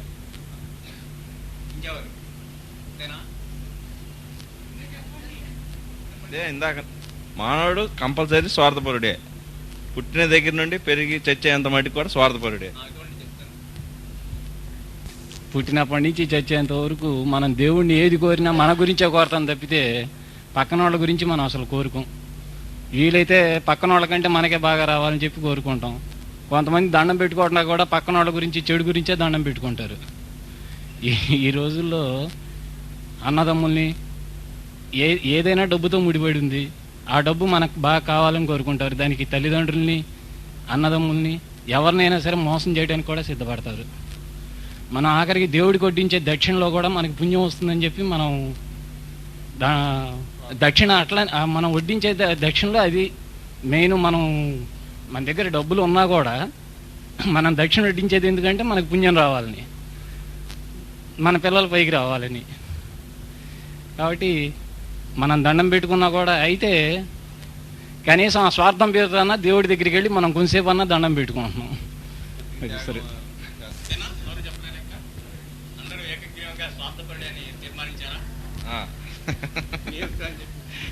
నాది కూడా అదే అండి. ముందు స్వార్థం పుట్టింది, తర్వాత మానవుడు పుట్టాడు. మనం ఏది చేసినా కూడా పుట్టిన దగ్గర నుండి స్కూల్కి వెళ్తున్నా కూడా మనం స్వార్థంతో స్కూల్కి వెళ్తున్నాం. ఏది బాగా చదువుకొని ఒక ఉద్యోగంలో మళ్ళీ స్థిరపడాలని చెప్పి అదొక స్వార్థం. తర్వాత స్థిరపడిన తర్వాత గృహస్థ జీవితంలో ప్రవేశం చేసిన తర్వాత కూడా ఇంకా స్వార్థం ఎక్కువ అవుతుంది మనకి. పిల్లలు పుట్టాలని చెప్పి మనం దేవుణ్ణి కోరుకోవటం, ఆ పిల్లలు మళ్ళీ పెద్దవాళ్ళు అవ్వాలని చెప్పి దేవుణ్ణి కోరుకోవటం, వాళ్ళు వృద్ధిలోకి రావాలని చెప్పి దేవుణ్ణి కోరుకోవటం, ఇదంతా కూడా స్వార్థంతో కూడిన పనే మనం. కనుక మానవుడు పూర్తి స్వార్థపరుడు. నరనరాన స్వార్థం ఉంటేనే మానవుడు, లేకపోతే దానవుడు.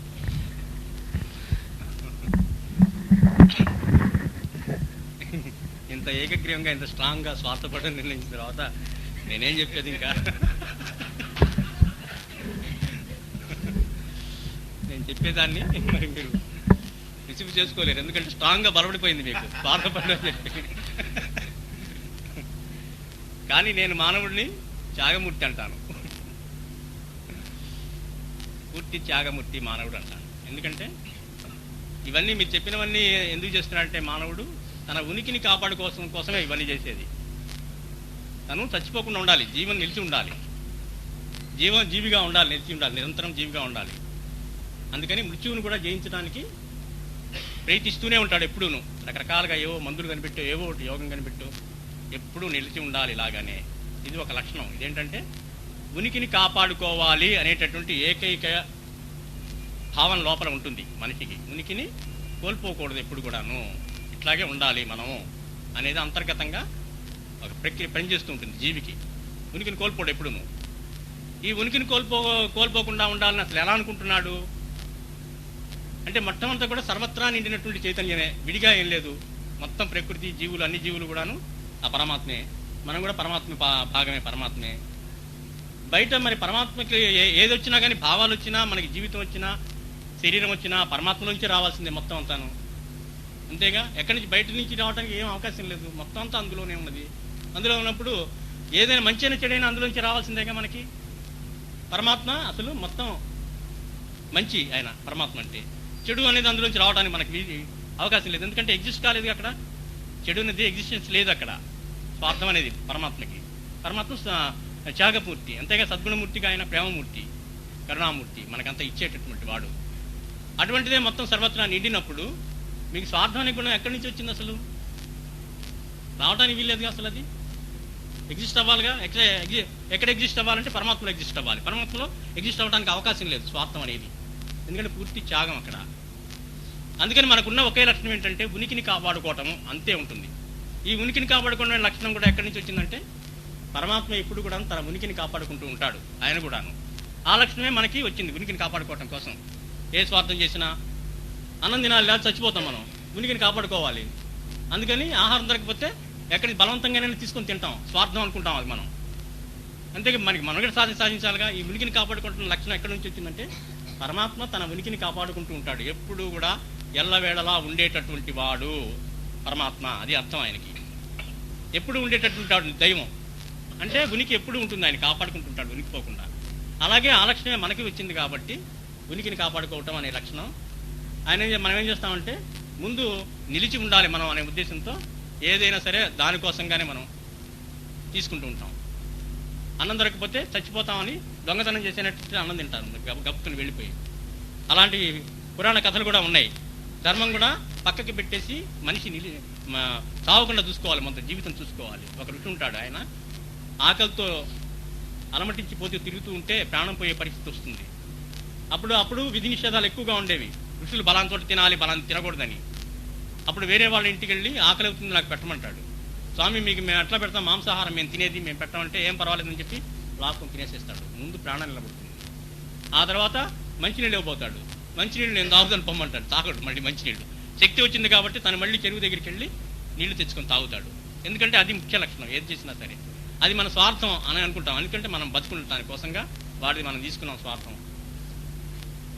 అలా తీసుకుని మనం మనగడ సాగిస్తున్నప్పుడు మీరు ఇంకా కొన్ని చెప్పాడు, అంతా ఏది కోరుకున్నా సరే మా పిల్లల గురించి, లేకపోతే ప్రసాద్ గారు చెప్పారు మన కోసం ఏంటి, పిల్లలు బాగుండాలి, వాళ్ళకి ఉద్యోగాలు కావాలి, మన జీవితం బాగుండాలి, డబ్బులు రావాలి, ఇవే కోరుకుంటాం అనేది. నిజంగా మనకి స్వార్థపరుడు అయితే, ఇప్పుడు ఆయన ఉన్నాడు, ప్రసాద్ గారు ఉన్నాడు, స్వార్థపరుడు అనుకుందాం. ఆయన స్వార్థపరుడు అయితే ఆయన జీవితాంతా ఎవరి కోసం కష్టపడ్డాడు? తన మనగడ మొదటి పాయింట్ అని చెప్పాం, తప్పదు అది. తన మనగడ ఉనికిని కాపాడుకోవటం కోసం. మనుగడ కొనసాగించుకున్న తర్వాత ఇంక మిగతాదంతా దేనికోసం చేశాడు? ఆయన ఒక్కడే అయితే, కుటుంబం లేదు, ఒక్కడే అయితే ఏమనుకునేవాడు? నాకేం కావాలి, 2 ముద్దలు చాలు, ఇంత ఎందుకు చాకరీ చేసుకోవటం, నేను ఇంత కష్టపడాలా నా ఒక్కడి కోసం, ఏదో మఠంలో చెప్తే సరిపోతుంది, ఆ భగవంతుని స్మరించుకుంటూ అనుకోవటంలా మన బాధ్యత లేనప్పుడు. అందుకే బాధ్యతలు తొందరగా ముగించుకొని మనం బాబా దగ్గరికి వెళ్ళి ఏదో ఆశ్రమంలో చేరిపోయి సుఖంగా ముక్తి పొందాలి, బాబా సేవలు ఎక్కువ ఉండాలి అనుకోవటంలా మనం. కాబట్టి ఏంటంటే ఆ కష్టపడుతున్నాడు 24 గంటలు మనిషి. ఈ కష్టం ఎందుకు పడుతున్నాడంటే తన కోసం మాత్రం పట్టాలా. అది నేను అనేది తీసుకునే పాయింట్ అందులోంచి. మన కోసంగా గృహస్థు ఇప్పుడు తన కోసం కష్టపడ్డు, అతిథుల కోసం, భార్యా పిల్లల కోసం, అతిథుల కోసం, వాళ్ళ కోసం కష్టపడతాడు. ఎందుకు కష్టపడతాడంటే 24 గంటలు ఇంకో గంట ఎక్కువ కూడా ఇంకో 2 ఉద్యోగాలు చేస్తాడు. ఎందుకంటే పిల్లలకి ఏర్పాటు చేయాలి, వాళ్ళకి సరైన ఆహారం, సరైన పోషణ ఇవ్వాలని చెప్పి అనుక్షణం కూడా త్యాగం అయిపోయాయి. దాన్ని త్యాగం అంటారా ఏమంటారు దాన్ని? తన కోసం తను చేసుకున్నప్పుడు త్యాగం. తన కోసం తను చేసుకొని కృషి చేయనప్పుడు, ఇతరుల కోసం కృషి చేస్తున్నప్పుడు, ఇతరులు ఏమంటే తన కుటుంబ సభ్యులే కావచ్చు గాక, కానీ ఎవరి కోసం చేస్తున్నాడు నిరంతరం కష్టం? 24 గంటలు కష్టపడుతుంది ఎవరి కోసం అంటే భార్యా పిల్లల కోసమే కష్టపడతాడు, ఇంకెవరి కోసం కష్టపడ్డు. తన కోసం కష్టపడ్డు, తన అవసరాలు తగ్గించుకుంటాడు, తన కష్టం ఎక్కువ తీసుకుంటాడు, వాళ్ళని సుఖపెట్టాలని చూస్తాడు. అందువల్ల మానవుడు త్యాగమూర్తి అని నేను అంటున్నాను. ఇంకా చాలా పాయింట్లు ఉన్నాయి, ప్రస్తుతానికి ఇది ఒక్క పాయింట్తో ఆపేద్దాం. ఆ టాపిక్స్ వస్తాయి మనకి, శాంతి దీపంలో ఇవి కూడా వస్తాయి. కాబట్టి ఈ రకంగా త్యాగం ఏమూలో ఏమైనా ఉందేమోనని చెప్పి మీరు వెతికి చూసుకొని మీలోనే మనం త్యాగమూర్తులు అని చెప్పి మీరే అనుకొని స్వార్థపరులు అనే భావాన్ని పక్కకు తీసేయండి. ఇదంతా కూడాను ఇతరుల కోసం చేసేది మనకు ఎక్కువ మనగడ చేస్తాడు మనిషి. అందువల్ల మానవుడు స్వార్థపరులని ఒక పాయింట్, 2 పాయింట్లు చెప్పా. ఒకటి, ఉనికిని కాపాడుకోసం తను చేసేది స్వార్థం కిందకి రాదు. రెండోది, తనకి ఎక్కువ తన కష్టాలు తను కష్టపడుతూ కూడా తన భార్యా పిల్లల కోసమే ఎక్కువ కష్టపడతాడు కాబట్టి అనుక్షణం వాళ్ళ కోసం జీవితాన్ని ఖర్చు చేస్తాడు కాబట్టి త్యాగమూర్తి అని నేను అంటున్నాను. సాయినాథ్ మహారాజ్కి జై, భరద్వాజ్ మహారాజ్కి జై, గురుదేవదత్తకి జై. మరి మగవాడి విషయమే చెప్పాం, స్త్రీలు కూడా అంతే. వాళ్ళు కష్టపడతారు. దేనికోసం కష్టపడతారంటే పిల్లలకి, భర్తకి అన్ని అమర్చి పెట్టాలి, సరైన ఆహారం వండి పెట్టాలి, టైంకి అన్ని అందించాలని చెప్పి కొవ్వొత్తిలాగా కరిగిపోతుంటారు గృహిణులు. తమ కష్టం ఎక్కువ తీసుకుంటారు. ఎంత చేయలేకపోయినా కానీ జ్వరం వచ్చిన రోజులు కూడా వంట చేసి పెడతారు. ఎందుకు పెడతారు? అదంతా స్వార్థం కోసం కాదు. వాళ్ళైతే ఏదో నాన్ రొట్టె తినట్టు పడి ఉంటారు జ్వరం వచ్చిన రోజున. ఆ రోజున వేరే పనులు ఉంటే జ్వరంలో కూడా వాళ్ళు చేస్తారు, మనకి అవసరాలు తీర్చడానికి పనులు చేస్తారు కష్టంలో కూడాను. అదంతా కూడాను త్యాగం కిందకి వస్తుంది. ఆ రకంగా వాళ్ళలో త్యాగం వ్యక్తం అవుతుంది. అందుకని అందరూ కూడా, మానవులందరూ కూడాను త్యాగమూర్తులు అని చెప్పి నా విశ్వాసం. సాయినాథ్ మహారాజ్కి జై, భరద్వాజ్ మహారాజ్కి జై, గురుదేవదత్తకి జై.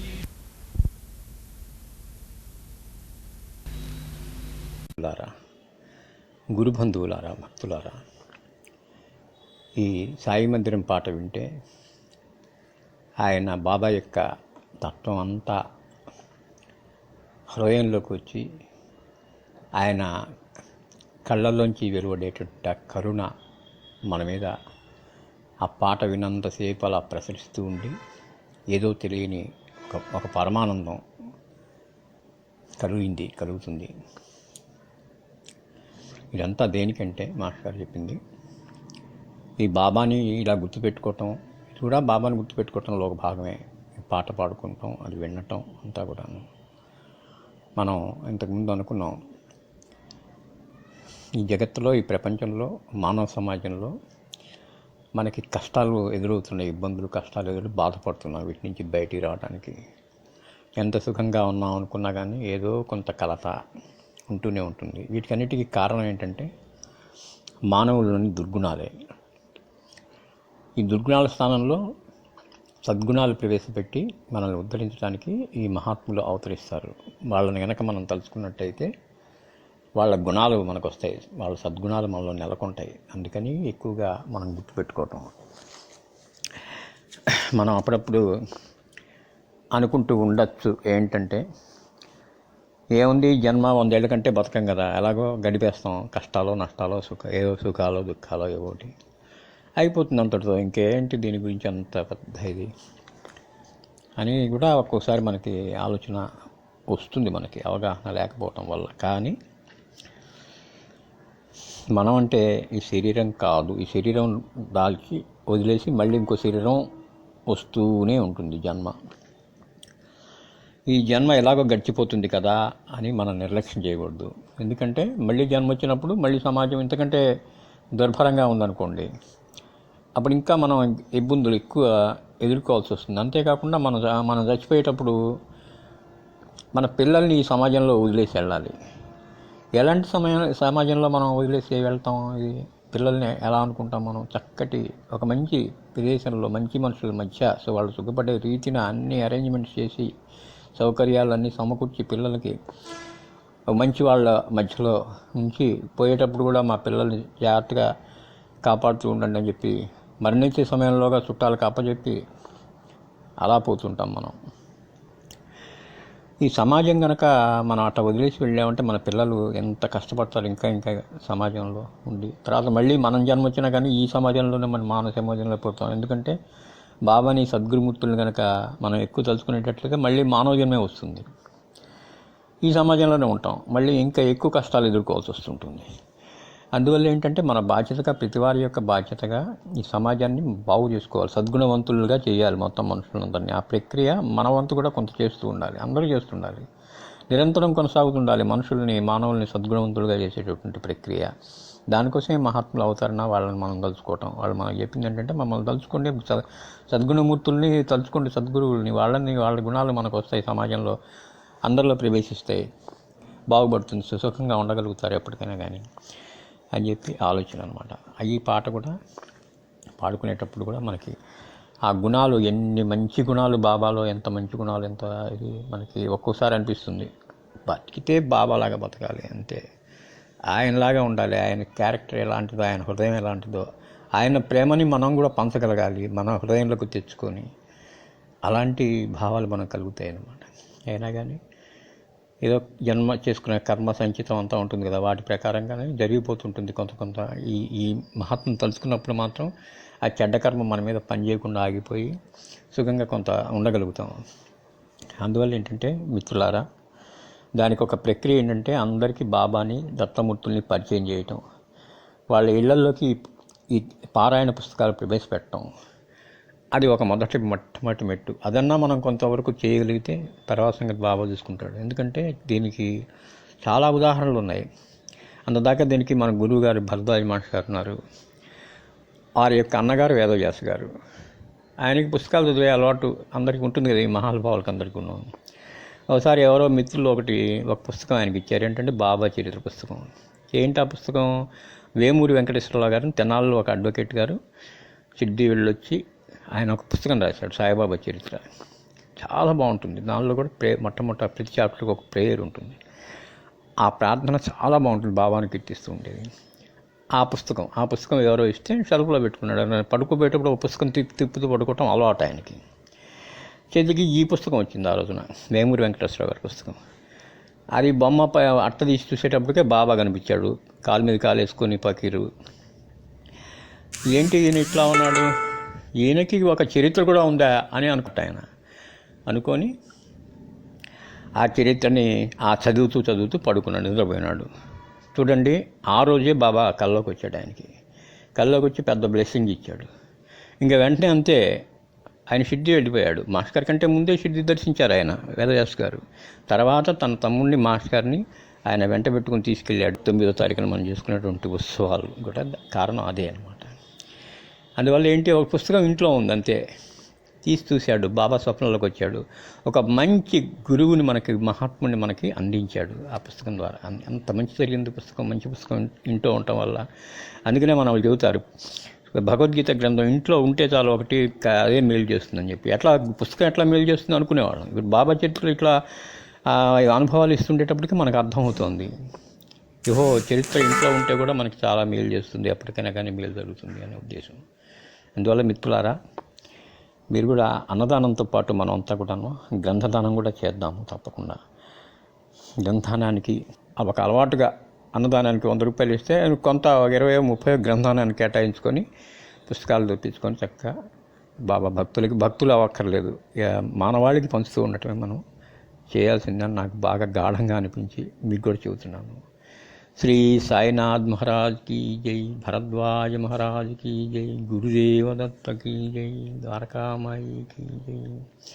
శ్రీ గురు చరణం శరణం శరణం, దత్తగురు చరణం శరణం శరణం, సాయి చరణం శరణం. ఓ సద్గురుమూర్తులారా, బాబా సాయినాథ సాక్షాత్ పరమాత్మ దత్తావతారమూర్తి, దత్తావతార ఇతర దశమూర్తులందరూ మమ్మల్ని అందరినీ కరుణించి